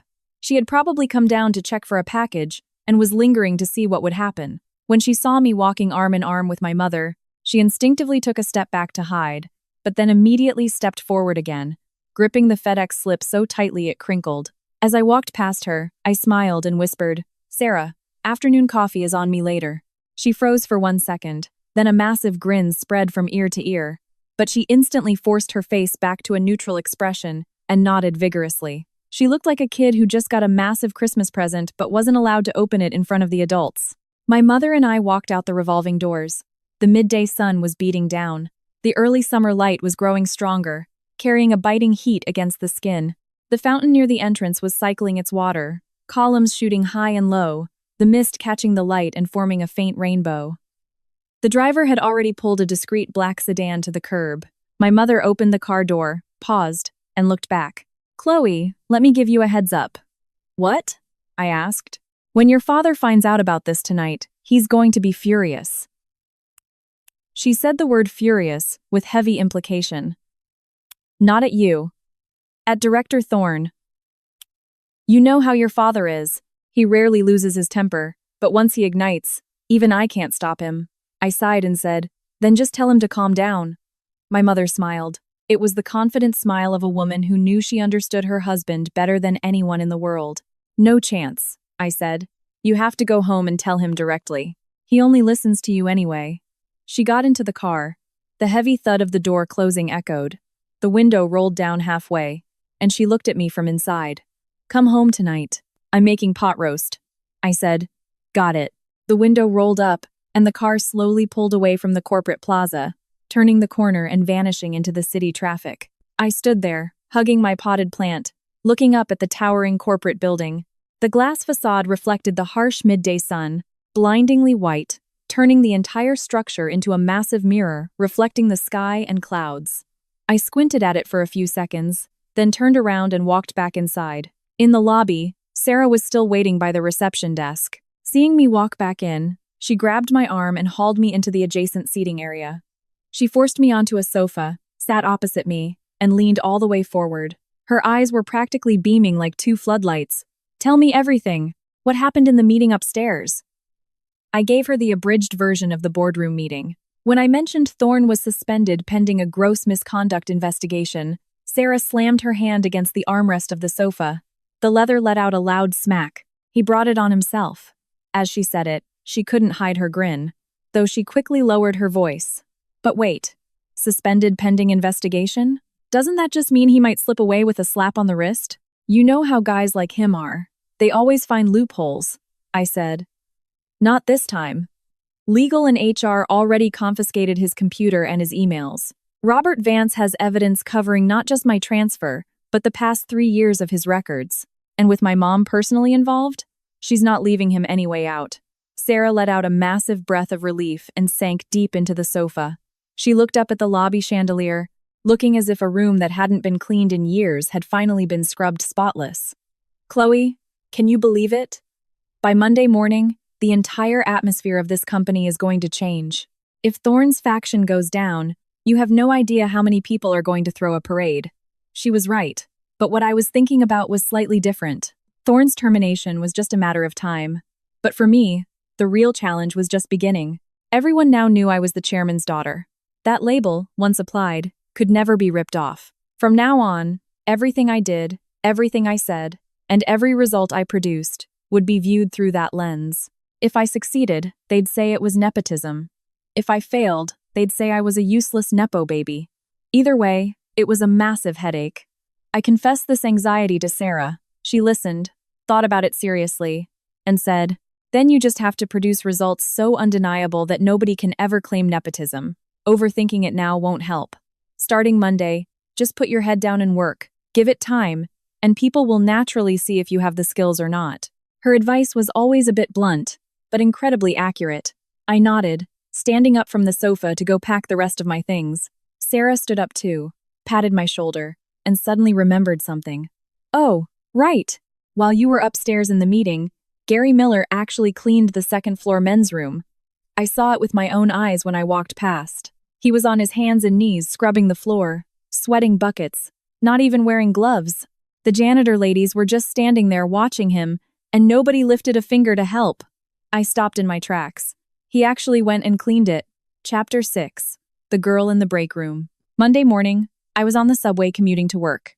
Just like always, I woke up at 7, left my apartment at 7:30, grabbed a breakfast sandwich and a coffee from the deli downstairs, and ate while walking. I hit the subway station exactly at 7:45. The train was packed shoulder to shoulder with commuters, everyone looking equally exhausted. People were leaning against the handrails dozing off, staring blankly at their phones, or listening to podcasts. Nobody gave me a second glance. Not a single person in this crowded car had any idea how much chaos this girl standing in the corner had caused at a major corporation just days ago. I loved this feeling. Crammed in the subway, I had no labels. I was just me. I arrived at the office at 8 to 10, 20 minutes before my shift. When I tapped my badge at the turnstile, it chimed sharply, and the screen displayed my name. Chloe Bennett, Strategic Planning. 3 days ago, when I tapped this badge, it said, Chloe Bennett, Facilities Management. I looked down at my badge photo. It was taken on my first day. My hair was neatly brushed, wearing a light blue blouse. The corners of my mouth turned up slightly. My eyes held the pure innocence of someone who knew absolutely nothing about the harsh realities of corporate life. The girl in the photo had no idea what was coming. She didn't know about the transfer email on Friday, or crouching on a bathroom floor in a gray uniform scrubbing a drain, or having her mother see her at her most pathetic. But there was one thing in those eyes that hadn't been lost: the pride she carried. That, at least, I hadn't lost. A crowd was gathered in front of the bulletin board in the elevator lobby. Way more people than usual. 7 or 8 people were craning their necks to read something. As I walked past, I glanced over and saw a new notice pinned to the board. It was a formal HR document stamped with the company's red seal. The title read, Disciplinary Notice Regarding Gross Misconduct of Former Planning Director Marcus Thorne. The text below was dense, and I was too far away to read the details, but I could clearly see the bolded final line. Based on the ruling of the Ethics Committee, effective today, Marcus Thorne is subjected to the following disciplinary actions: immediate termination of employment, forfeiture of all severance. Furthermore, regarding financial improprieties, the company has officially filed a report with local law enforcement. Fired for cause, no severance, police involved. Those 3 phrases hit like 3 massive boulders dropped into a lake. The shockwaves would dominate the company chatter for a long time. I looked away and walked toward the strategic planning department. Pushing the door open, the atmosphere in the office was vastly different from Saturday. Saturday was heavy, suffocating, like everyone had been put on mute. Today, the air was moving. Keyboards clacking, phones ringing, people eating bagels at their desks, teams coordinating schedules. Everything looked normal, but it was an intentionally manufactured normalcy. As I walked in, several pairs of eyes darted over their monitors, scanned me quickly, and snapped right back. They pretended they hadn't been looking, doing fake neck stretches while their fingers hammered out gibberish on their keyboards. Unlike the malicious amusement or morbid curiosity from before, their eyes now held something else: fear, calculation, and a deep, awkward uncertainty about how to treat me. In their minds, I had gone from the bullied rookie banished to clean toilets to the chairman's daughter overnight. The identity shift was so violent, nobody had time to adjust their attitudes. When I got to my desk, I paused. Before I arrived, someone had messed with my desk. Not vandalized, organized. My monitor had been wiped down with microfiber, shining like a mirror without a single fingerprint. The dust under my keyboard was gone, every key looking matte and clean. My mousepad had been replaced. The old frayed one was gone, replaced by a brand new dark gray one. And right next to my potted plant, there was another, smaller plant. A little succulent in a white ceramic pot. Its plump, fleshy leaves clustered together, looking like a baby rabbit just opening its eyes. Tucked under the succulent was a sticky note, written in awkward but careful handwriting. Chloe, I'm so sorry. I was wrong the other day. Can we leave the past in the past? There was no name signed. I flipped the note, but the back was blank. I looked up and scanned the offense. Everyone was busy pretending to work, aggressively typing or flipping through files. Nobody was looking my way. But I noticed a female employee with glasses sitting diagonally across from me. Her monitor was completely blank, and her mouse cursor was dead still on the empty desktop. Her ears were bright red. I recognized her. Last Wednesday at lunch, when I was late getting to the cafeteria and looking for a seat with my tray, there was an empty spot right next to her. The second I tried to sit down, she slammed her purse onto the chair and said, "Taken." And she kept her head down, refusing to make eye contact with me for the rest of lunch.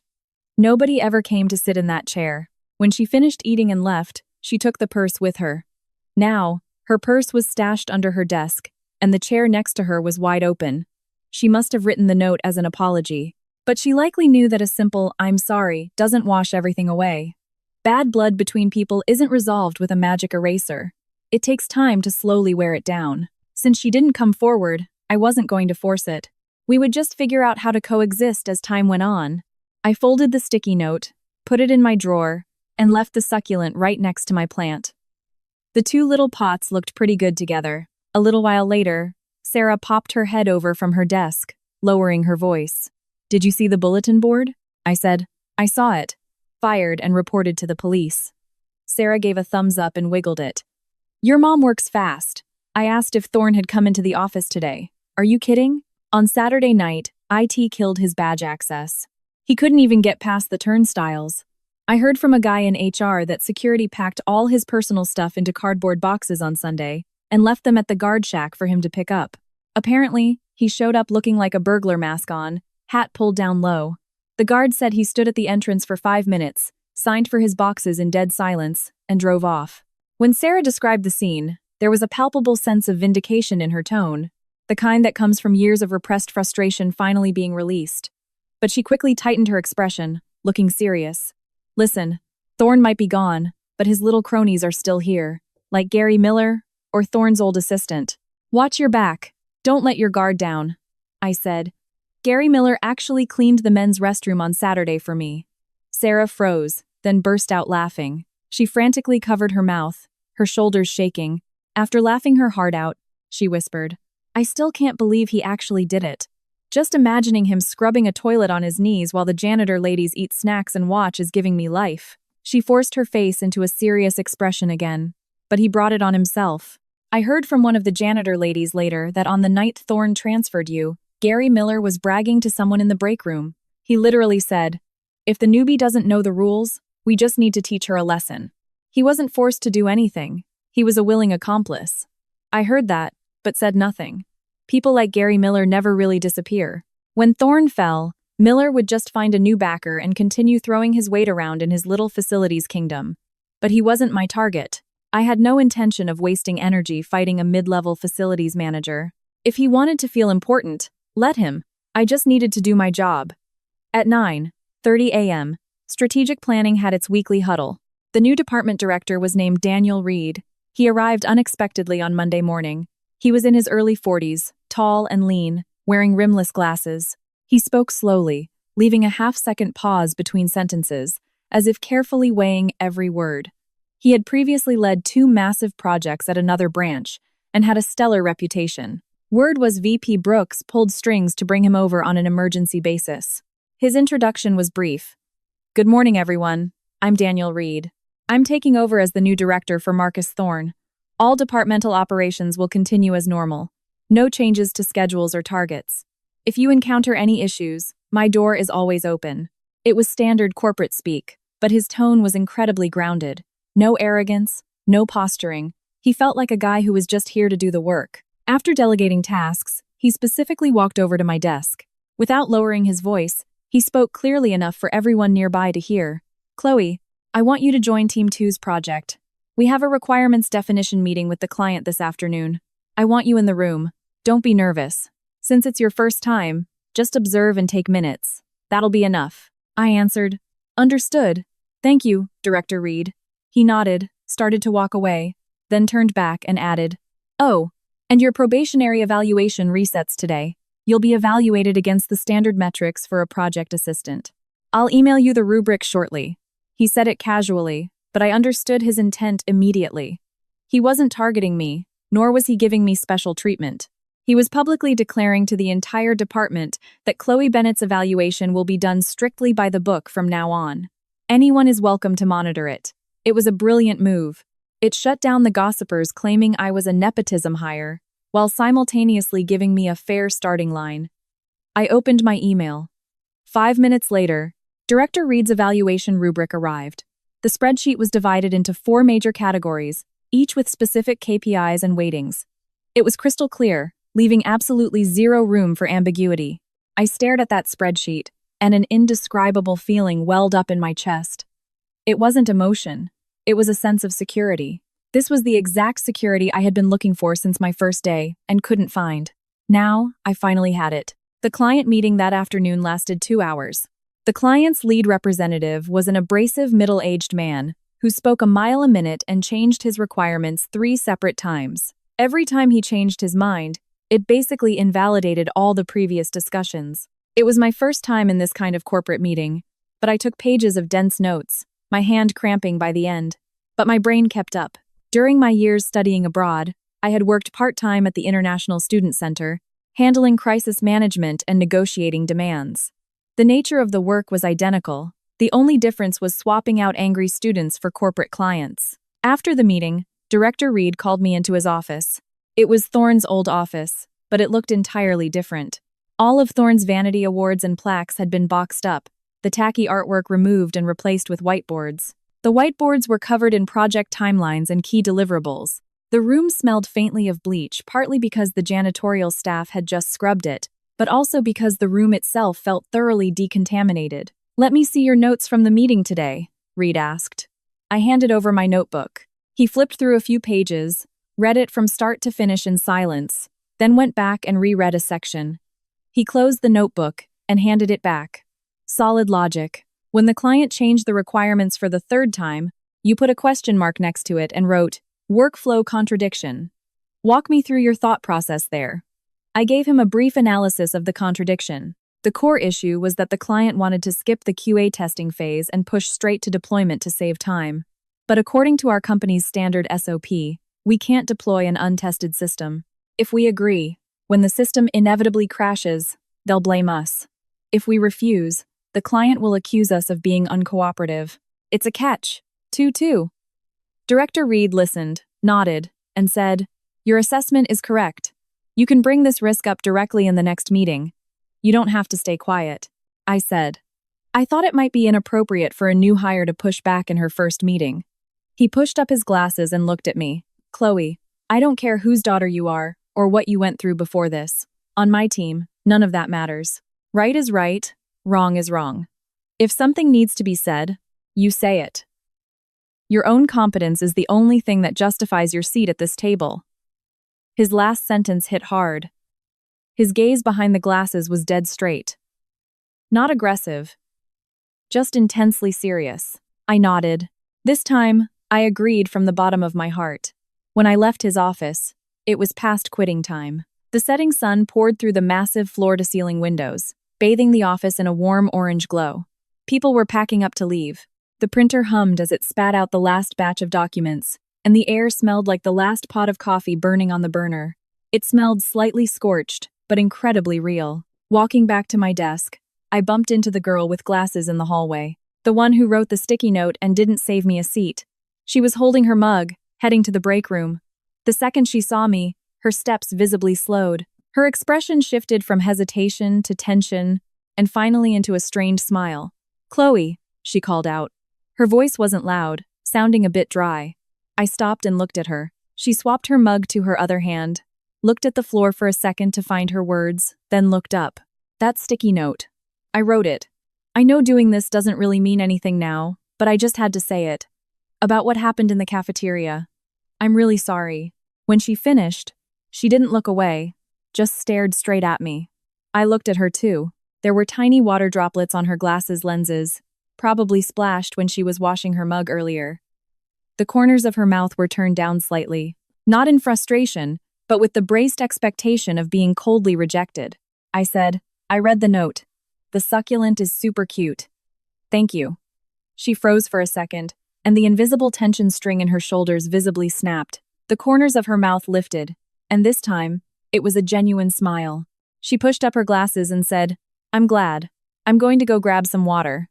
She turned and took 2 steps toward the break room, then stopped and looked back. Looking slightly hesitant, she asked, "I brought some homemade cookies in the break room. Chocolate chip. Do you want one?" I thought for a second, then said, "Sure." I followed her into the break room. The break room was small, featuring 2 small round tables by the windows, each with 2 chairs. The window was cracked open, letting in the cool evening breeze. Several company-provided potted plants sat on the windowsill, the exact same kind as the one on my desk, but nobody had watered them, and a thin layer of dust covered the leaves. Outside, the city was transitioning into dusk, the streetlights flickering to life, and the distant highway looked like a slow-moving river of red taillights. The girl's name was Emily Hayes. She told me she had been in the design department for a year. She pulled a tin container of cookies from a cabinet, popped the lid off, and pushed it toward me. Inside were several misshapen cookies, instantly recognizable as homemade. I baked them yesterday. They look a bit ugly, but they taste okay. She rubbed her ear self-consciously as she said it. I picked one up and took a bite. It was more than okay. It was delicious. Rich chocolate flavor, not too sweet. We were the only two in the break room. After a few seconds of silence, Emily suddenly spoke. Her voice was very low, sounding like she was partly talking to herself and partly confessing to me. I think you're incredible. I looked at her. She set the cookie tin on the table, tracing the rim with her finger, staring out the window at the traffic. Last Wednesday at the cafeteria, when I put my purse on the empty chair so you couldn't sit down. In that moment, I felt so guilty. So incredibly guilty. I knew what I was doing was garbage, but I did it anyway. I was terrified that if anyone saw me being friendly with you, Director Thorne would put a target on my back. I didn't want to get dragged into the mess. She took a breath and lowered her voice even more. I was so scared of trouble that I helped trample on you. Looking back, I feel like a complete piece of trash. Her brutal honesty caught me off guard, and I wasn't sure how to respond. Tell her I didn't care? I did care. Tell her it didn't bother me? It hurt at the time, but dragging it up now was pointless. The fact that she had the guts to confess this to my face today proved she had more courage than most people. I understand why you did it, Isa said. Office politics aren't about what you want to do. It's about people forcing you to pick a side. In that moment, you just made the choice that looked safest to you. She turned and looked at me. Her eyes were softer now, maybe reflecting the overhead lights, or maybe something else. But you're different, she said. You had everyone stepping on you, and you never broke. When I saw your mom holding your hand outside the women's restroom, do you know what my first thought was? It wasn't fear. It was relief. Absolute relief. I literally thought, thank God, someone's finally going to destroy that man. Before I could answer, she pushed the cookie tin closer to me. Have another one. I reached in and grabbed another one. This time, I picked the ugliest one that looked like a squashed rabbit. When I bit into it, it tasted even sweeter than the first. We sat there at the round table in the break room. The sun fully set, and the streetlights outside blazed to life. The city lights bled into the night like an open faucet. The fluorescent lights in the break room clicked on automatically, casting stark white light over the table, stretching out the shadows of the cookie crumbs and our 2 paper cups. In that moment, I felt like I had finally found a genuine temperature in this company. It wasn't the freezing cold of fear, nor the suffocating heat of flattery. It was the warmth of sharing ugly homemade cookies and telling the ugly, honest truth. Chapter 7. The Road Home. That night, I went back to my parents' house. Calling it my parents' house is an understatement. It's the same sprawling, old-money estate I grew up in, nestled in a quiet, affluent suburb of Chicago. The street is lined with massive oak trees. They're older than I am, their trunks so thick a person can't wrap their arms around them. In the fall, they drop acorns everywhere, and stepping on them makes a satisfying crunch. My parents had bought other properties over the years, but they loved this house and refused to move. My 2 older brothers and I loved coming back here too. No matter how far away we went, returning to this street and smelling the oak leaves meant we were home. When I pulled into the driveway, it was pitch black outside. I stood by the front door and waited for a second. It wasn't locked, just slightly ajar, and I could hear the sound of a skillet sizzling and the hum of the range hood coming from inside. I pushed the door open. The foyer light was on, and my father's leather dress shoes were left haphazardly on the rug near the entryway. One shoe was resting on its side, the sole worn down at an angle. He had a bad habit of dragging his right heel when he walked, something he hadn't fixed in decades. "Mom, I'm home," my mother's voice called out from the kitchen. "Wash your hands. Dinner is almost ready." I didn't go wash my hands immediately. I stood at the entrance to the kitchen. The sliding door was half open. My mother stood at the stove wearing a light blue apron, holding a wooden spoon in one hand and the handle of a heavy cast-iron Dutch oven in the other. Inside the pot, a classic American pot roast was simmering, bubbling gently. The rich, savory gravy coated the tender beef, potatoes, and carrots, gleaming under the kitchen lights. A smaller pot next to it was simmering with gravy. On the cutting board, freshly chopped parsley was piled neatly in a small bowl. This was how she always cooked. Prep work was flawless, everything chopped and perfectly within arm's reach before the heat even turned on. Her efficiency was like a master craftsman. The range hood suddenly clicked off. My mother turned, spotted me standing in the doorway, and scanned me from head to toe. Her eyes lingered on the band-aids on my hand for half a second before she said, "Go get your father. He's in his study." The study was at the end of the hall. The door cracked open. I knocked twice, and my father's voice rang out. "Come in." I opened the door, and the rich smell of tobacco hit my nose. He was sitting at his massive mahogany desk, a stack of financial reports spread out in front of him, though he clearly wasn't reading them. He was leaning back in his leather chair, an unlit cigar pinched between his fingers, just rolling it back and forth. On the desk sat a heavy crystal ashtray, a gift from a friend years ago, slightly chipped on one edge from years of use. The ashtray was spotless. There wasn't a speck of ash inside. He brought the cigar up under his nose, inhaled deeply, and lowered it, over and over. I knew he was trying to quit smoking. It had been 6 months, but whenever something was bothering him, he would pull one out, refuse to light it, and just smell it. He inherited the habit from my grandfather, who did the exact same thing when he quit. "Dad," I called out. He put the cigar down and looked at me. He was 56 this year. More than half his hair was silver, and the lines on his face had deepened, but his eyes were exactly the same as always. Sharp, calculating, carrying an innate, oppressive weight that seemed to see right through people. But when he looked at me, that intensity instantly softened. "Come here," he said. I walked over. He took my hand, looked at the band-aids, then traced his thumb over the faint, waterlogged wrinkles still visible on my palm, and fell silent. Then he said, "Your mother told me." I said, "Firing Thorne and calling it a day is letting him off cheap." His tone was flat, but when he said letting him off cheap, he tapped the edge of the crystal ashtray with his finger, making a sharp clink. "Mom already handled it, and the paperwork is done, so don't stress about it, Dad," I quickly added. He didn't acknowledge my comment. He just stared at me for a while before suddenly asking, "Are you planning to keep working there?" I answered, "No plans to switch departments? Or come directly up to the executive suite?" I said, "No. I decided to start at the absolute bottom of strategic planning, and that's what I'm going to do. Director Reed is a great guy, and the evaluation metrics are finally transparent. I'm starting over from scratch." Hearing this, he went silent for a long time. Then he put the cigar back in its humidor, stood up, and patted my shoulder. "I see." That was all he said. But that one phrase held massive weight. It held his heartbreak, his guilt for putting me through it, his unspoken worry, and it held a deep, profound pride that his daughter was exactly like him. He was never good at expressing his emotions, but he understood me better than anyone. Since I was a kid, as long as my goals weren't reckless, he always just said, "I see," and quietly watched my back.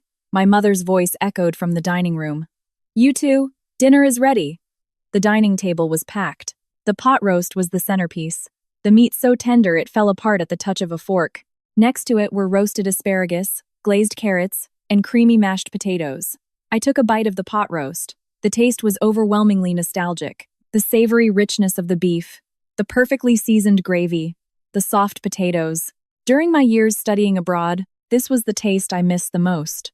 You could find high-end American steakhouses overseas, but it always felt like something was missing. Later, I realized what was missing was the smell of my own family's kitchen. My mother placed another massive chunk of beef on my plate. "Eat more." "What did you even have for lunch at the cafeteria today?" I answered. "Meatloaf and mashed potatoes. It was pretty good." She clearly didn't believe me but didn't press the issue. She put a piece of meat on my father's plate, then suddenly spoke. "I got a phone call this afternoon, from Marcus Thorne's wife." My father and I both snapped our heads up to look at her. My mother casually took a bite of asparagus and spoke in a flat tone. "I have no idea how she got my private cell number, but she spent the whole call crying and begging. Said her husband had no choice. Said the mortgage, the car payments, and the kids' private school tuition were all resting entirely on his shoulders. So she begged me to have mercy, to leave him a way out to survive." My father put his fork down and frowned. "How did you respond?" I told her this. My mother's voice remained deadpan. "When your husband forced my daughter to scrub toilets, did he ever consider leaving her a way out to survive?" She said that on the phone. The woman was sobbing, saying Thorne's termination for cause had spread throughout the industry, and headhunters had blacklisted his resume. Anywhere he interviews, They do a background check and immediately reject him. She begged me to at least change his termination to a voluntary resignation so he could maintain a shred of dignity and have a path forward. My mother paused, looked at me, and asked, "Do you know what I told her?"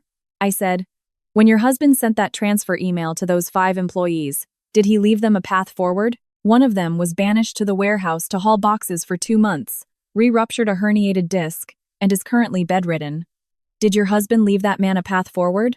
And with that, she picked up a piece of carrot, chewed, and swallowed. No raised voice, no slamming forks on the table, no gritting teeth. My father listened in silence, then picked up his glass of water and took a sip. He set the glass down, making a soft clink against the table. "How the hell did that woman have the nerve to call you?" His voice was dark, his Adam's apple bobbing. "If you ask me, firing him isn't enough." My mother didn't respond to him, just put another piece of pot roast on my plate. Then she changed the subject, her tone suddenly bright. "Chloe, what's the new director, Daniel Reed, like?" I said, "He's a great guy, highly professional, very fair. He sent me a crystal clear evaluation rubric today." She nodded. "Richard Brooks personally pulled him from the regional office. He has to be good. Learn everything you can under him." My father snorted from the side. The meaning was obvious. He thought it was ridiculous that I was out there busting my ass at the bottom of the ladder when I owned the company, but he just snorted and didn't say anything else, quietly cutting a piece of beef and sliding the best cut onto my plate. After dinner, I helped my mother wash the dishes. As she wiped down the sink, she suddenly asked, "Chloe, do you really not regret it? If you revealed who you were and went straight into the executive suite or corporate strategy, you have no idea how jealous your old classmates and friends would be. Why insist on grinding from the very bottom? What's the end game here?" I carefully dried the plate she handed me and put it in the cabinet. "Mom, I was in a requirements definition meeting with a client this afternoon. The client was insanely demanding, but I took 6 pages of dense notes. After the meeting, Director Reed looked at my notes, said my analysis was spot on, and told me to speak up directly in the next meeting. I put the last plate away, closed the cabinet, and turned to look at her. In that moment, I felt incredible. Not because someone praised me, because the person praising me had no idea who I was. He genuinely believed my analysis was superior. That superiority belongs to me. It's not something you or Dad handed to me. Hearing that, my mother wrung out the dishcloth tightly, hung it on the hook, wiped her hands on a towel, and suddenly smiled. It was a very subtle smile, but I saw it clearly. "You're as stubborn as a mule, exactly like a kid." My father, sitting in the living room, heard this and fired back from a distance. "Who are you calling a mule?" "I'm talking about your daughter." My mother raised her voice slightly. The living room was silent for 2 seconds. Then my father's low, slightly exasperated, but undeniably proud voice drifted in. "Then she takes after me. That's a good thing." That night, I didn't go back to my apartment. I stayed in my childhood room. It looked exactly the same. The books I read in middle school were still neatly lined up on the shelves. My high school debate awards were framed on the wall. On my nightstand sat a stuffed bear. My father brought it back from a business trip for my 6th birthday. One of its ears was permanently bent, but its black button eyes stared at me without blinking. I lay in bed, staring at the familiar shadows on the ceiling, listening to the wind rustling the oak leaves outside. From the study next door, I could hear my father on a phone call. He sounded calm, occasionally letting out a low laugh. My phone screen lit up. A message from Sarah. It was a screenshot of the anonymous corporate Slack channel. The screenshot showed employees mercilessly exposing Marcus Thorne's past dirty deeds. The accusations were piling up, dragging up things from years ago, like him skimming money from the intern stipend fund. Lara added a message below the picture. "Look at this. What you went through was just the tip of the iceberg. He acted like a tyrant for so long that the number of people who hate his guts is staggering. Looks like everyone finally found the courage to speak up." I sent a thumbs-up emoji back, placed the phone on my nightstand, and closed my eyes. In the darkness, I thought about myself on the crowded subway this morning, a girl with no labels. I thought about the serious, focused look behind Director Reed's glasses. I thought about Emily pushing up her glasses as she slid the tin of homemade cookies toward me. And I thought about my mother's very subtle smile as she wiped the kitchen sink. These things had absolutely nothing to do with Marcus Thorne. They had nothing to do with the label chairman's daughter. These were things I fought for and earned myself, bit by bit, and no one could ever take them away. Chapter 8. Monday morning. A new week began. I woke up at 7 as usual, washed my face, changed, grabbed a breakfast sandwich and coffee from the deli downstairs, and squeezed onto the subway. The train was packed with the same exhausted faces, and nobody gave me a second glance. Everything looked exactly the same as last week, but I knew better. Something had fundamentally changed. I no longer needed to kill myself trying to prove my worth, nor did I need to be terrified of failure. I was already here, not by my father's power, not by my mother's power, but through my own competence. Every single requirements document, every late-night hour I spent grinding through files, those were the things that slowly cemented my place here. When I arrived at the office, I paused outside the glass doors. The revolving doors were spinning slowly. The security guard at the front desk was new, not the guy I saw last week. The fountain outside was dancing in the morning light, the water splashing rhythmically. Everything was exactly as it was last week, except for my state of mind. When I tapped my badge at the turnstiles, the screen displayed the same text. Chloe Bennett, Strategic Planning. But this time, seeing those words didn't evoke a sense of helplessness. It brought a rock-solid sense of security. It felt like my name was finally carved into the place it belonged. A crowd had formed in front of the bulletin board by the elevators again. Even more people than last Monday. When I walked past and glanced over, it wasn't a formal HR document stamped in red. It was a printed screenshot of a company-wide email from HR. The sender was David Wallace, the HR director. The message was brief, but the wording was severely strict. To ensure the integrity of our internal operations and eradicate abuses of power and policy violations, effective immediately, HR will launch a comprehensive audit of all employee transfer and termination records from the past 5 years. If any employee has relevant information, you may submit it to the HR audit team, either transparently or anonymously. The company guarantees strict confidentiality for all whistleblowers. Below it was a dedicated email address and a direct hotline to the audit team. Thorne was gone, but the company was finally cleaning up the toxic waste he left behind.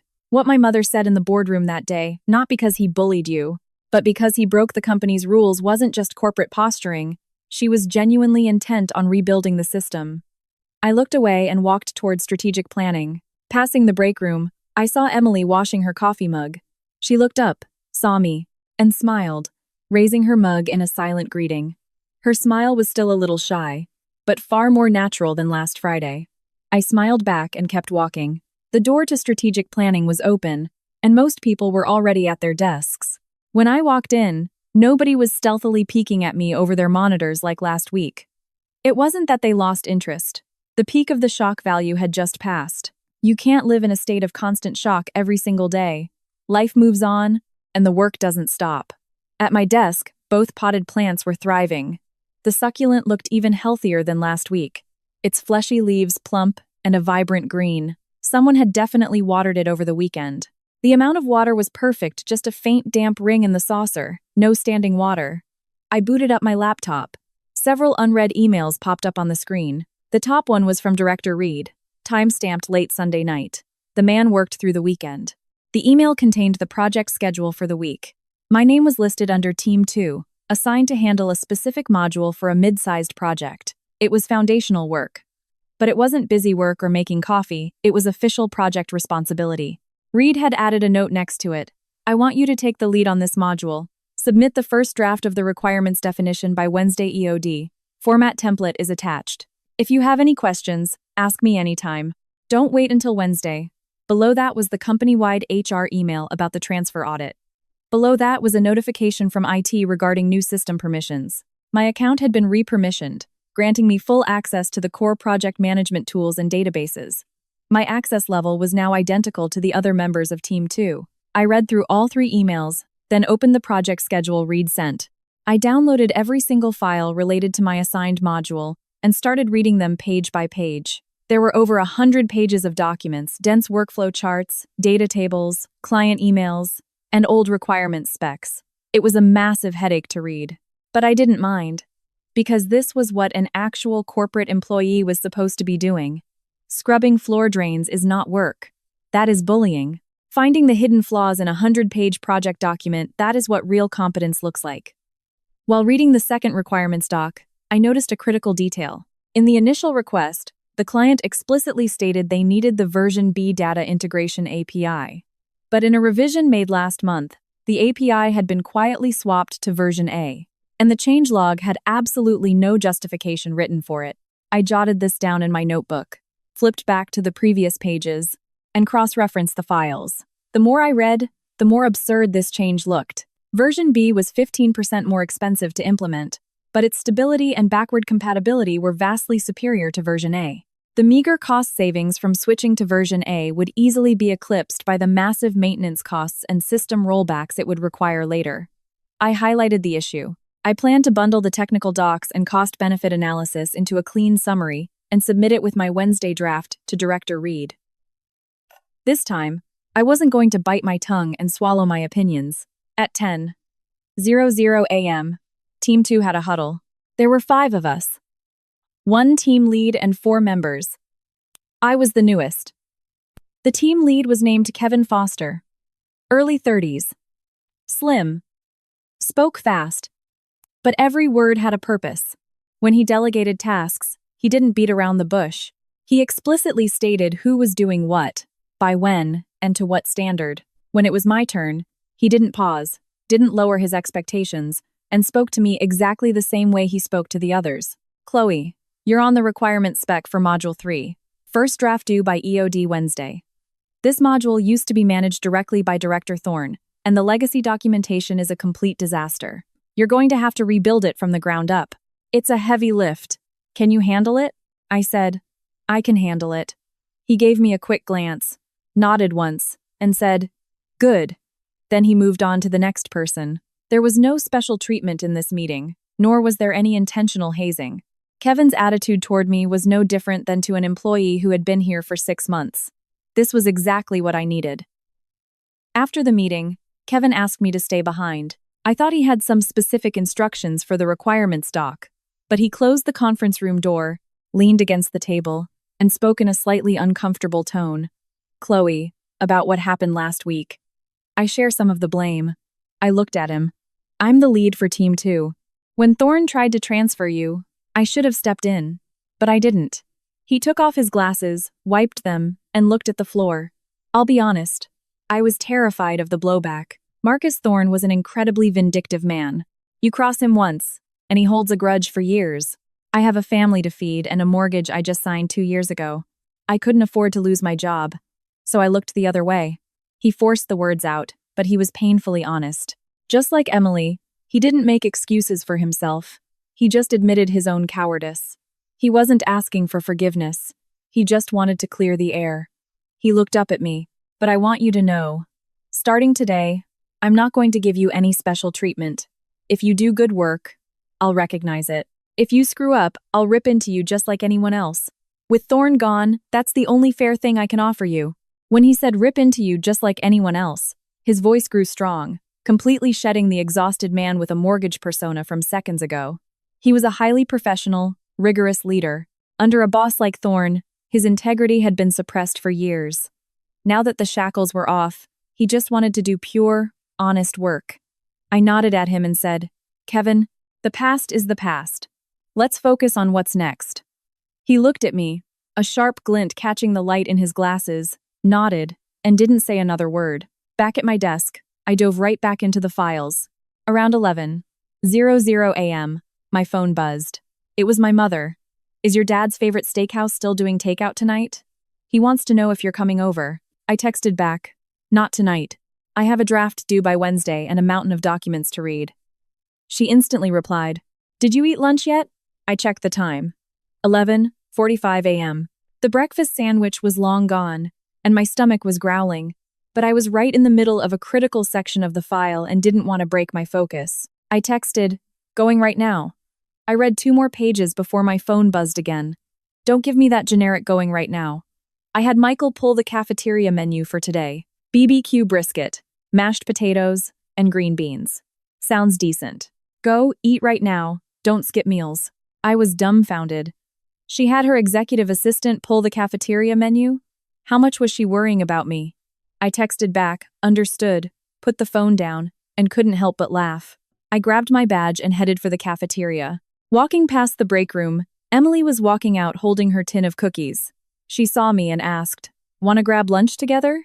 The cafeteria wasn't packed yet. The real rush hits at noon since most people take their hour then. Emily and I grabbed our trays and sat by the window. The menu was indeed BBQ brisket and mashed potatoes. My mother's intel was terrifyingly accurate. Halfway through my meal, Sarah slammed her tray down and sat right across from me. She was wearing a violently bright sweater today. She looked at Emily, froze for a split second, then looked at me, then back at Emily. A subtle shock registered on her face, but she didn't say a word, just put her head down and started eating. I took the initiative to introduce them. "Sarah, this is Emily from design. Emily, this is Sarah from planning." The two gave each other awkward nods. The air was a tiny bit stiff. Sarah probably still remembered that Emily had blocked me from sitting last Wednesday. But with Sarah's personality, she wouldn't hold a grudge or act petty. She just got a bit quieter than usual. Sure enough, after inhaling a few bites, Sarah looked at Emily. "Those cookies you brought, I smelled them in the break room yesterday." Emily smiled shyly. "If you'd like, I can bring a batch for you next time." Sarah's expression instantly melted. It's hard to stay mad at someone offering baked goods. A tin of cookies was all it took to tear down the invisible wall between them. The lunch vibe quickly warmed up. Sarah started telling a joke about a blind date she went on over the weekend. The guy was a software engineer who apparently spoke exactly 3 sentences the entire night. First sentence, "Hello." Second sentence, "Please sit." Third sentence, "Sorry, the servers crashed. I have to go back to work." Sarah said she actually liked the guy because he didn't put on an ounce of fake bravado. Emily and I cracked up. It was a genuine laugh, not because the joke was a masterpiece of comedy, but because it was real. Just 3 normal women eating cafeteria food, talking about the ridiculous realities of life. Walking back to planning after lunch, we passed the lobby. Another crowd was gathered around the bulletin board, bigger than the one this morning. This time, people weren't looking at the audit notice. They were looking at a brand new organizational chart released by HR. It was a long list of lateral transfers, and tucked inside were the names of Thorne's old cronies. Gary Miller's name was on it. He was transferred from facilities supervisor to basement inventory clerk. He was stripped of all management over the janitorial staff and sent to count boxes in the basement. On paper, it was a lateral move, but everyone knew exactly what it meant. The basement warehouse was the absolute graveyard of the company, as far away from core operations as geographically possible. His daily job would be counting printer paper and signing delivery logs. He wouldn't even have a reason to step foot in a conference room ever again.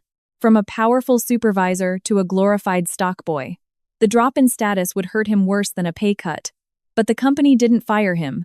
They didn't fire him because while he was a willing accomplice in Thorne's bullying, he hadn't committed any direct, fireable offenses himself. The basement transfer was the price he paid for his little comment in the break room. If the newbie doesn't know the rules, we just need to teach her a lesson. Sometimes, payback isn't a knife to the gut. It's being dragged off the pedestal you spent half your life building, thrown into a dark corner nobody cares about, and being forced to quietly choke on the consequences of your own actions for the rest of your career. I stood at the outer edge of the crowd for a few seconds. I didn't push my way in to read the fine print. I just turned my back and walked straight to strategic planning. That afternoon, I finished reading every single file for my module. I spent the most time on the API switch to version A. I went to the IT department to ask the system engineers about the API documentation. At first, they blew me off. IT and strategic planning traditionally have a slightly hostile relationship, but after exchanging a few sentences, they realized I actually understood the technical specs. Their attitude flipped entirely, and they dug up a chain of old emails to show me. The emails contained the original debate over the change. The IT lead at the time had explicitly recommended keeping version B, but Director Thorne manually forced the switch to version A. His reasoning was cost-saving, but he completely ignored a massive technical detail. The system architecture that version A relied on was scheduled for end-of-life support next year. When that happened, every single project using version A would have to be torn down and rebuilt. I condensed this discovery into a 1-page summary, attached screenshots of the original IT emails, cited the relevant technical docs, and placed it right at the front of my requirements draft due on Wednesday. It wasn't snitching. It wasn't about settling old scores. It was a pure, objective presentation of catastrophic technical risk. The terrible decisions Marcus Thorne made had to be corrected by someone eventually. By the time I finished work, it was getting dark outside. It was early summer, so the days were longer, leaving a deep cobalt blue in the sky at 6 p.m. while the city lights flickered to life. I packed my bag and walked out of the building. At the revolving doors, I literally ran into Director Reed, who was returning from a site visit. He was holding a leather briefcase, his laptop bag slung over his shoulder, looking like he came straight from the client's office. Seeing me, he stopped and said, "You just leaving?" I said, "Yes, just heading out." He nodded and suddenly said, "That workflow contradiction you spotted in your notes?" The client's technical lead actually brought it up himself today. He realized skipping QA testing was a massive liability and agreed to follow our standard deployment SOP. Your call was correct. With that, he walked right past me. His pace was fast, making it clear he was just stating a mundane fact, not something worth standing around and chatting about. I stood at the entrance. The evening summer breeze blew past my ears, catching a stray strand of hair and tickling my cheek. I tucked it behind my ear, looked up, and stared at the towering corporate building. In the dusk, the glass facade no longer projected that blinding, oppressive glare. It had shifted to a deep, calming blue, reflecting the last dying light of the sky and the rising neon of the city. Last week, this building was a prison, but today, it was just a normal office building, and standing at its entrance, I was no longer the outcast banished to scrub toilets, nor was I a target for people's pity or malice. I was someone being watched, not for my identity, for my competence. And that feeling of being watched was something I had earned entirely on my own. Chapter 9, The Late Night Office. For 2 days after the notice of Marcus Thorne's termination went up, the company was a chaotic rumor mill. Whether in the break rooms or the cafeteria, it was the only thing anyone talked about. But by Wednesday, the gossip died down completely. Project deadlines wait for no one, and the task lists Daniel Reed fired off like clockwork certainly didn't wait. Wednesday afternoon, I emailed my completed requirements draft to Director Reed. I had revised the draft 4 times, ensuring every page contained only hard, actionable data. In the final section, I dedicated a standalone page to the API integration risk. While previous leadership authorized the use of the version A API, the underlying system architecture for this version reaches end-of-life support next year. Upon deprecation, all dependent project modules will require complete structural rebuilds. This was a purely technical assessment, bulletproof against any criticism. After hitting send, I leaned back in my chair and realized that for the first time since joining the company, I was clocking out exactly on time. Thursday morning, Director Reed called me into his office. On his monitor, my requirements draft was open side by side with a technical evaluation report from IT. The draft is solid overall. Just 2 revisions needed, he said. First, the user scenario mapping is a bit shallow. Second, your data forecasting models lack cited baseline assumptions. Fix those. He paused for a second and looked at me. Regarding your risk assessment on the API swap, IT replied to my email this morning. Your analysis is 1 to 100% accurate. Version A goes dark next year. When Thorne forced the downgrade to save upfront costs, IT objected, but because they didn't officially document the pushback, nobody ever brought it up again. He threw out the estimated cost of what a total system rebuild would have been. It was the price of a mid-sized fleet of luxury SUVs. Because you dug this up now, you saved the company from walking into a massive financial disaster.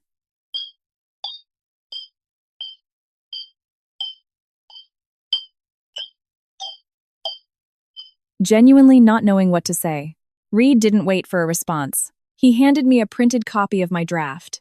It was marked up with red pen, small, precise handwriting filling the margins with comments. Make the revisions and send it directly to me. Next Monday, you're going with Kevin to the client's office for the requirements alignment meeting. You'll present your risk analysis on the floor. I've only been here for 2.5 weeks, I said. You wrote the damn document. If you don't present it, who will? He pushed up his glasses, his eyes already back on his monitor. Good work, Chloe. That night, I went back to my parents' house. My mother took one look at me, looked surprised, then pulled her mouth into a slight frown. Oh, you actually remember where you live? I sat down next to her on the sofa, rested my head on her shoulder, closed my eyes, and said, I submitted the requirements draft on Wednesday. Director Reed said I did a great job, and he's sending me to present it to the client next Monday. My mother said nothing. She just gently brushed a stray hair behind my ear. My father put down his newspaper and took off his reading glasses. What kind of guy is this, Director Reed? He doesn't talk much, but he's incredibly reliable, I said. The ones who don't talk much are usually the most reliable. He said it casually, but the corners of his mouth twitched upward. My mother stood up and headed for the kitchen. We're out of pot roast, but I have some sliders in the fridge. I'll grill them up for you. She tied her apron, pulled the patties from the fridge, oiled the cast iron skillet, and fired up the stove. A burst of flame flared up, illuminating her face. A loud sizzle filled the room, followed by the mouth-watering smell of searing beef and butter. My father suddenly spoke. His voice was lower than usual. About the fallout from the Thorne situation. I've been keeping legal on a tight leash. I told them to bring all the documentation directly to me. He paused. That bastard took nearly $15,000 in kickbacks from vendors over the last 3 years. But the absolute worst part is how he intentionally kept his evaluation metrics vague, so he could pass or fail people entirely on a whim. Because of his little reign of terror, 9 people were forced out of this company. 9. Almost all of them were young kids fresh out of college. My fork froze in my hand. One of them was a girl, 23 years old, exactly your age. Her resignation form just said personal reasons. My father's voice was heavy. Legal is currently reaching out to all 9 former employees. If they're willing to provide testimonies, the company is going to issue formal compensation packages. He stood up, walked over to the window, and stared out into the dark yard, his back to us. After a long silence, he spoke, his voice slightly raspy. Chloe, what you did this time, you did more good for this company than I have. My throat instantly tightened. My father rarely praised anyone. For him to say I did more good than he did, the words hit my chest with massive, crushing warmth. My mother walked out of the kitchen holding a plate of perfectly seared sliders. She looked at me, then looked at my father. Enough with the dramatic corporate speeches. Eat your food before it gets cold. Chapter 10, The Mother's Speech. Tuesday morning, HR sent a company-wide email. A town hall meeting will be held on Wednesday at 2:00 p.m. in the 16th floor main auditorium. Executive Vice President Eleanor Sterling will be in attendance to deliver an address. The email included an unprecedented mandate. Unless you are off-site for a client meeting or facing a literal critical emergency, attendance is mandatory. No exceptions. Wednesday at 1:50 p.m. The 120-seat auditorium was packed to the walls, with latecomers forced to stand in the aisles. The AC was cranked low, the vents humming a steady drone. Everyone's eyes were locked on the empty podium at the center of the stage. I was sitting in the 3rd row on the far aisle. Sarah was right next to me. She leaned in, keeping her voice to a whisper. What exactly is your mom going to say today? I don't know, I replied. She just said she's going to say what needs to be said. At exactly 2:00 p.m., the side doors opened. My mother walked in wearing a dark gray tailored blazer, not a single hair out of place.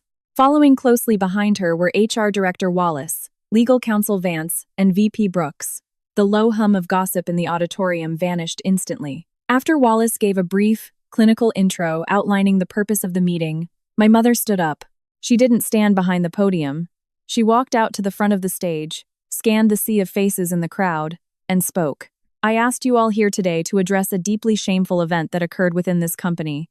Her voice was not booming, but every word cut through the room crystal clear. Last Saturday, in the women's restroom of this very building, I saw my own daughter. She was crouching in the furthest stall, scrubbing a floor drain. Her hands were raw, her fingernails packed with filth. I didn't find this out because she complained to me about unfair treatment. I found out because I witnessed it with my own eyes. A tiny, suppressed gasp rippled through the audience. She paused for a second before continuing. Why was she in there? Because her department director heavily implied that new hires are required to offer a tribute to their boss, and she refused. 1 week after joining this company, she was transferred to facilities management under the guise of failing her performance evaluation. Throughout this entire ordeal, 0 standard approval protocols were followed. There was 0 written documentation of her failure, only the digital signature of a single department director. Her tone remained entirely flat, but the words slammed into the silence like sledgehammers. I'm not standing here today as a mother. I'm standing here as the executive vice president of Sterling Enterprises to admit a hard truth to every single one of you. This company has failed its people. She fell silent for 3 seconds. The auditorium was so quiet you could hear a pin drop. Over the past few years, this exact scenario has played out repeatedly in the strategic planning department. Former director Marcus Thorne abused his authority, weaponized the evaluation process, and used retaliatory transfers to torment new hires who refused to bend to his personal whims, forcing them to resign. Through our joint investigation, we have identified 9 former employees who were victims of this. The earliest case goes back 4 years. When they left this company, the reason listed on their exit forms was just 2 words: personal reasons. The audience practically exploded in a massive, collective murmur. My mother's tone finally showed a fraction of a shift. Not anger. A heavy, sinking guilt. The company failed to protect them. This is my responsibility. She spoke the words slowly, letting them sink in. There was no applause. Just a long, heavy silence. As the executive vice president, I formally apologized to those 9 individuals. The legal department has already contacted them and initiated compensation procedures. She paused, picking up a folder from a nearby table, though she didn't read from it. With the board of directors' approval, I'm announcing the following policies, effective immediately. First, the establishment of an independent internal compliance committee, reporting directly to the board. It will investigate all employee grievances regarding abuse of power and extortion. The results will be transparent, and whistleblower identities will be strictly protected. Second, effective today, all transfers, demotions, and disciplinary actions require a mandatory 3-step signature authorization: the department director, the division VP, and the HR director. Third, if any employee disputes their evaluation, they have the right to bypass their direct supervisor and appeal directly to the compliance committee. Any retaliatory action against an appellant is strictly prohibited and grounds for immediate termination. She set the folder down and looked dead straight into the crowd. These 3 policies are board-mandated. They go into full effect next Monday. Starting today, there isn't a single person in this company who can use a tiny sliver of borrowed power to unilaterally destroy someone else's career. Saying that, she placed a hand over her heart and offered a solemn nod. The motion was small, but everyone saw it clearly. The executive vice president of Sterling Enterprises was humbling herself in front of over 100 employees. This is my promise to you. If anything like this ever happens again, come directly to me. My door is open to every single employee in this building. She straightened up, stood in silence for a few seconds, and then said something nobody expected. Finally, I want to thank my daughter. Because of her, I learned just how impossibly difficult it can be for a young person in this company to try and survive purely on their own merit.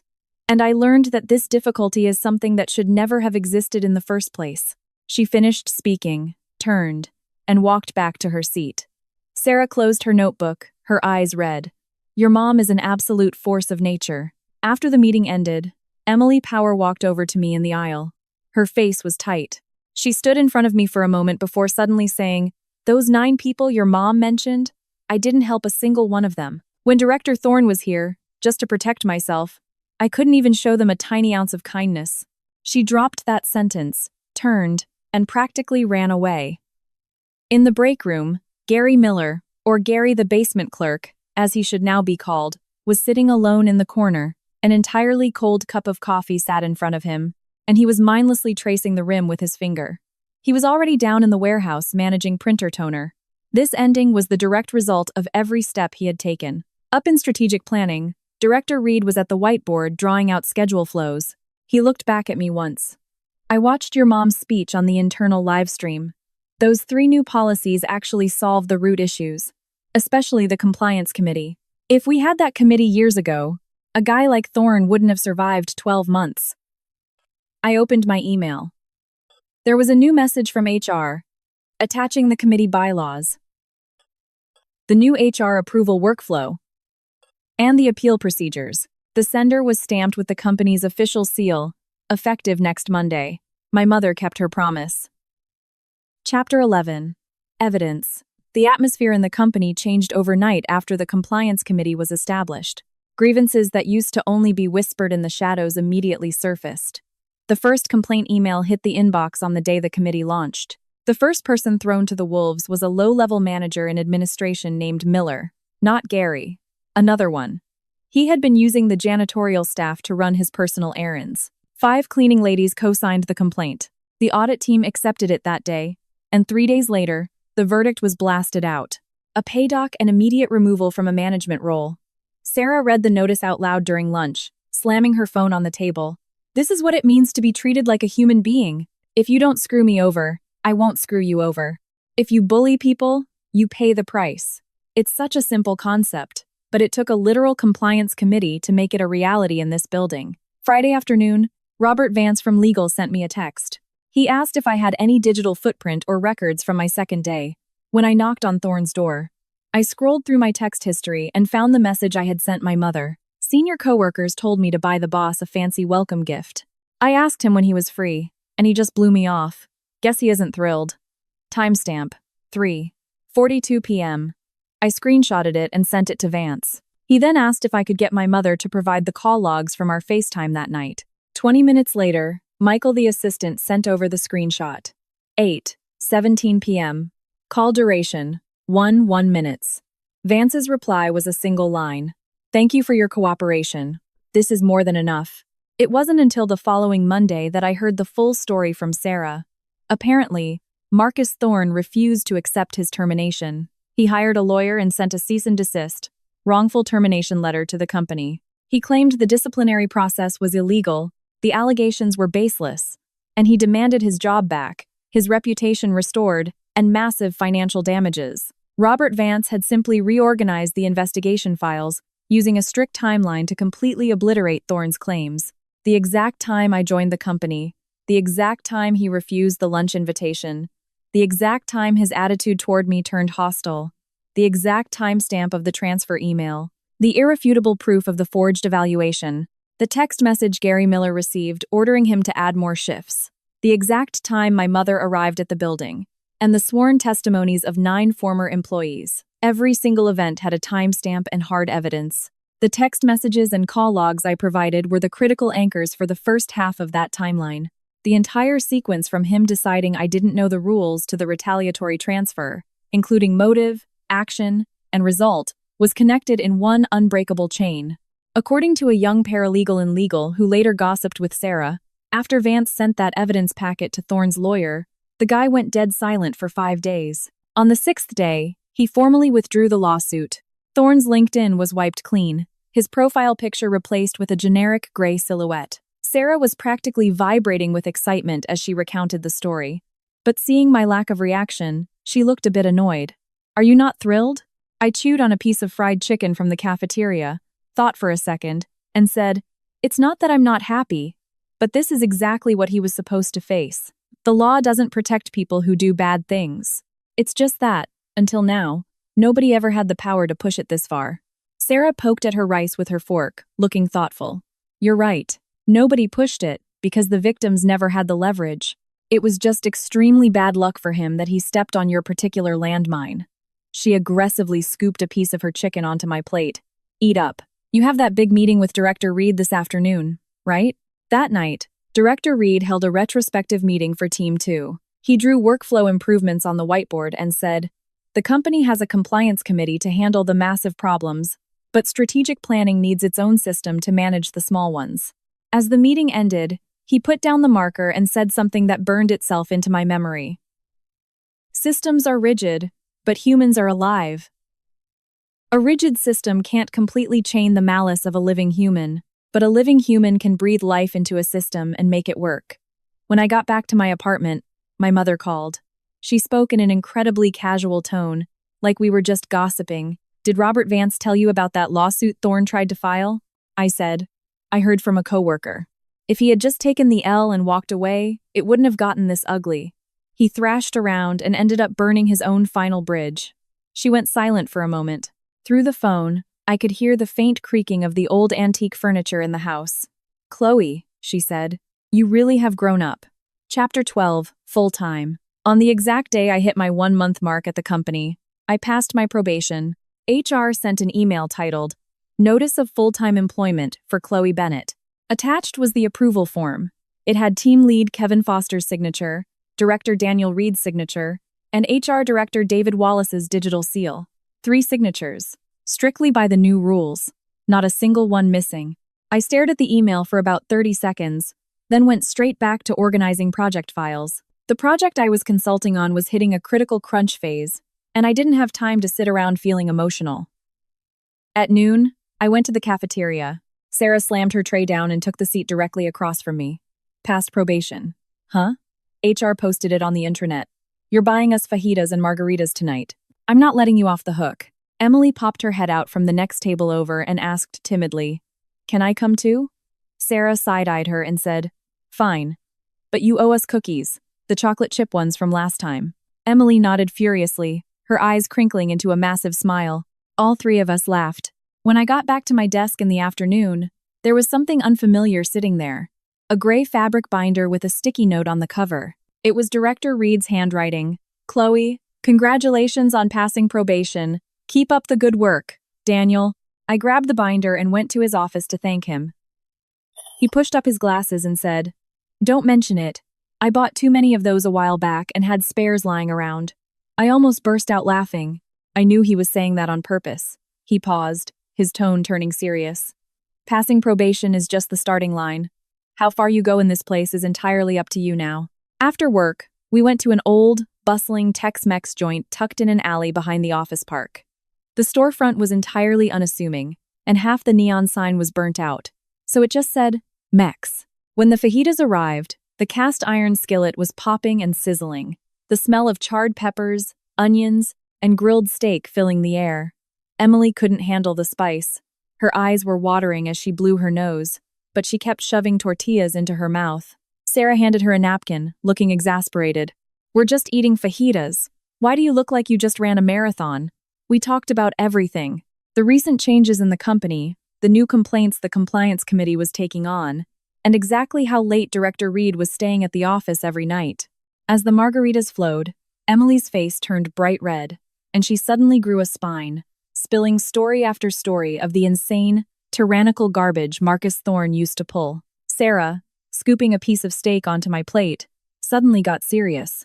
If you were just a regular new hire back then, talking about this stuff would have only put a massive target on your back. But things are different now. The company changed, and we changed, too. Emily raised her margarita glass, her face flushed red. To Chloe's full-time offer. Cheers. 3 glasses clinked together, ringing out sharp and clear. After dinner, we went our separate ways. I stood at the entrance to the alley for a moment. The night wind blew through, carrying the spicy, savory smell of the Tex-Mex joint mixed with the fresh scent of greenery from somewhere nearby. The smell was incredibly grounding. It made me realize I wasn't just a faceless cog sitting in an air-conditioned room.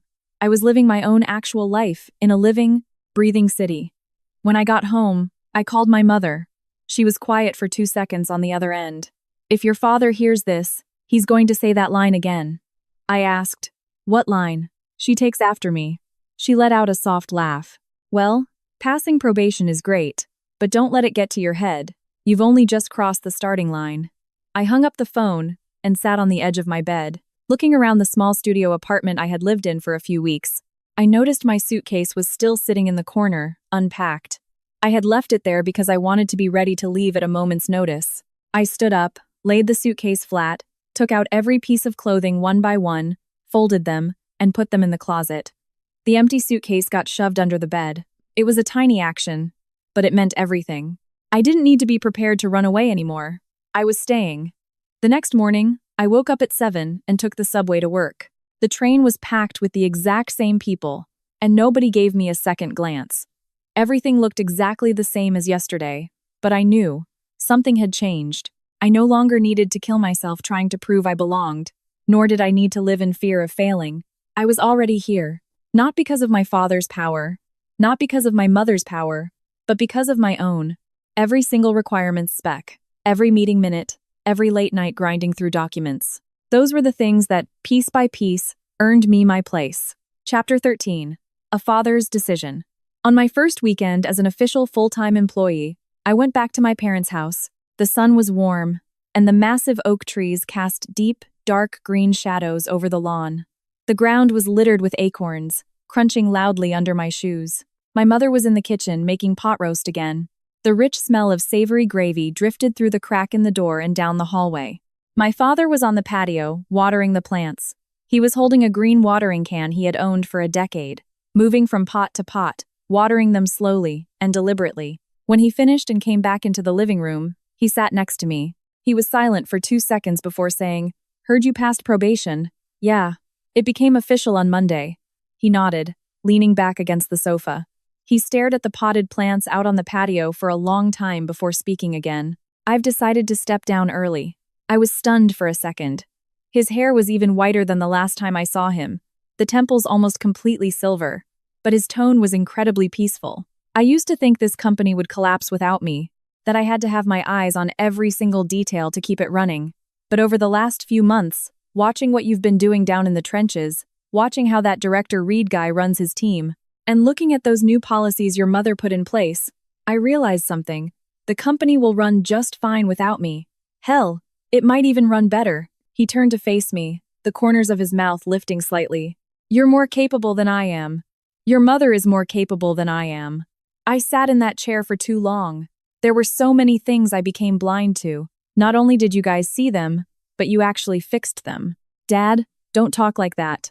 I raised my hand to stop him. He picked up his glasses case, slowly spinning it in his hands. "I've already informed the board. I'll finish the handover by the end of the year. The new CEO will take over, and I'll just stay on as an advisor. I won't interfere with daily operations. From now on, I'll just grow some plants at home and read the paper in peace." He set the case down. His voice suddenly sounded lighter, like a massive weight had been lifted off his chest. "Your mother has more energy than I do. That 3-minute speech she gave at the town hall?" I watched the live stream twice from my study. He picked up his mug, took a sip, leaned back into the sofa, and stared out the window in silence. My mother popped her head out of the kitchen and yelled, "Pot roast is done. Come, carry the plates." The dining table was covered in food. The pot roast was the star, the dark gravy glistening, the meat so tender it was practically falling apart. My mother scooped a massive pile of mashed potatoes onto my plate and topped it with 3 massive chunks of beef, the best, most tender cuts in the pot. She stared at me for a moment and said, "You lost weight. Is the work in strategic planning that brutal?" "It's not brutal. We just had a lot of overtime lately, but Director Reed already approved my comp time." "Director Reed? Huh?" My mother picked up a piece of asparagus. "Richard Brooks has been singing his praises non-stop. Said ever since Reed took over planning, the team's efficiency has skyrocketed. And Richard rarely compliments anyone." My father snorted from the side. "I'm the one who originally hired Reed. He came from an engineering background. He doesn't do sloppy work." "You hired him?" My mother shot him a side eye. "And he sat rotting in a corner under Marcus Thorne for years. If Richard hadn't pulled him from the regional office, he'd still be a nameless technical lead." My father choked on his words, unable to argue. He looked down and aggressively shoveled 2 bites of food into his mouth. Then he put his fork down, looked at my mother, looked at me, and looked like he desperately wanted to say something. My mother tapped his plate lightly with her fork. "That's enough. Stop acting tough and just say it." He cleared his throat and looked at me. "Chloe, your father made a mistake a long time ago. I was the one who interviewed Marcus Thorne. His resume was flawless, so I placed him in strategic planning. Later on, I received a few anonymous complaints about him, but I just assumed the new hires couldn't hack it, so I never dug into it. If I had taken it seriously 2 years ago, none of what happened. None of the abuse you suffered would have happened." His voice was heavy. These were the words he had likely been chewing on for weeks. He couldn't lie to himself anymore, which was why he was finally saying it out loud. My mother listened quietly, then placed a piece of beef onto his plate. All right. Knowing you were wrong is enough. Recognizing a mistake and fixing it means there's still hope for you." My father looked at the beef, then at my mother, his jaw working silently. He picked up the meat, took a bite, looked up, and locked eyes with me. "That's why I decided to step down. I can see the problems now.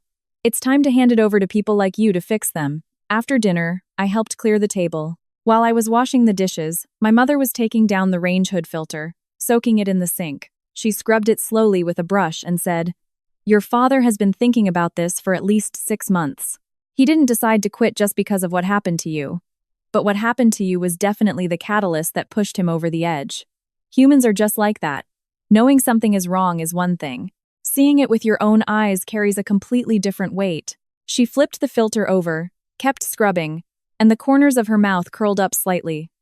The curve was tiny, but I saw it. When the dishes were done and I went back to the living room, the sun had fully set. My father was sitting on the sofa, wearing his reading glasses, the newspaper open on his lap, but he hadn't turned a page in a long time. I walked over and sat down next to him. He took off his glasses, sat in silence for a moment, and said, "Chloe, you're my absolute pride and joy." His voice was slightly hoarse, but every syllable resonated deeply. The back of my nose stung, and I leaned my head against his shoulder. His shoulder was a bit thinner than I remembered, but the warmth was exactly the same as when I was a kid. My mother took off her apron and walked out of the kitchen. She stood in the doorway, looking at us.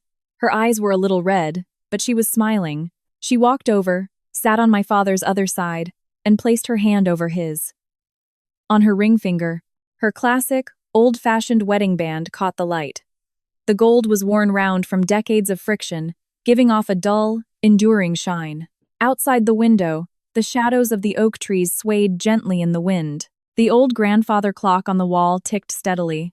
It was exactly like the countless ordinary nights we had spent together before. Monday morning, I took the crowded subway to work, just like always. The train was packed, and nobody knew who I was. Nobody knew what the girl leaning against the subway doors had been through over the last month. Nobody knew how she had been trampled into the mud, and how she had dragged herself up, inch by inch. I arrived at the office. The turnstile screen displayed the familiar text. Chloe Bennett, Strategic Planning. Inside the office, Director Reed was already at his desk. His door was wide open, and the whiteboard was packed with the week's schedule. Kevin was by the window on a phone call. Sarah was ripping open a FedEx package. Emily walked by my desk, dropped a small bag of homemade cookies next to my keyboard, and slapped a post-it note with a smiley face on it. I placed the cookies next to my potted plant, booted up my laptop, and started a brand new day. The morning light poured through the windows into the office. The sound of keyboards clacking, phones ringing, someone yelling across the room. "Hey, who is following up on this requirements doc?" Staring at the project files on my screen, I realized the corners of my mouth were turning up. I wasn't relying on my parents' shadows anymore. I had grabbed this place with my own two hands, and my real career was just beginning.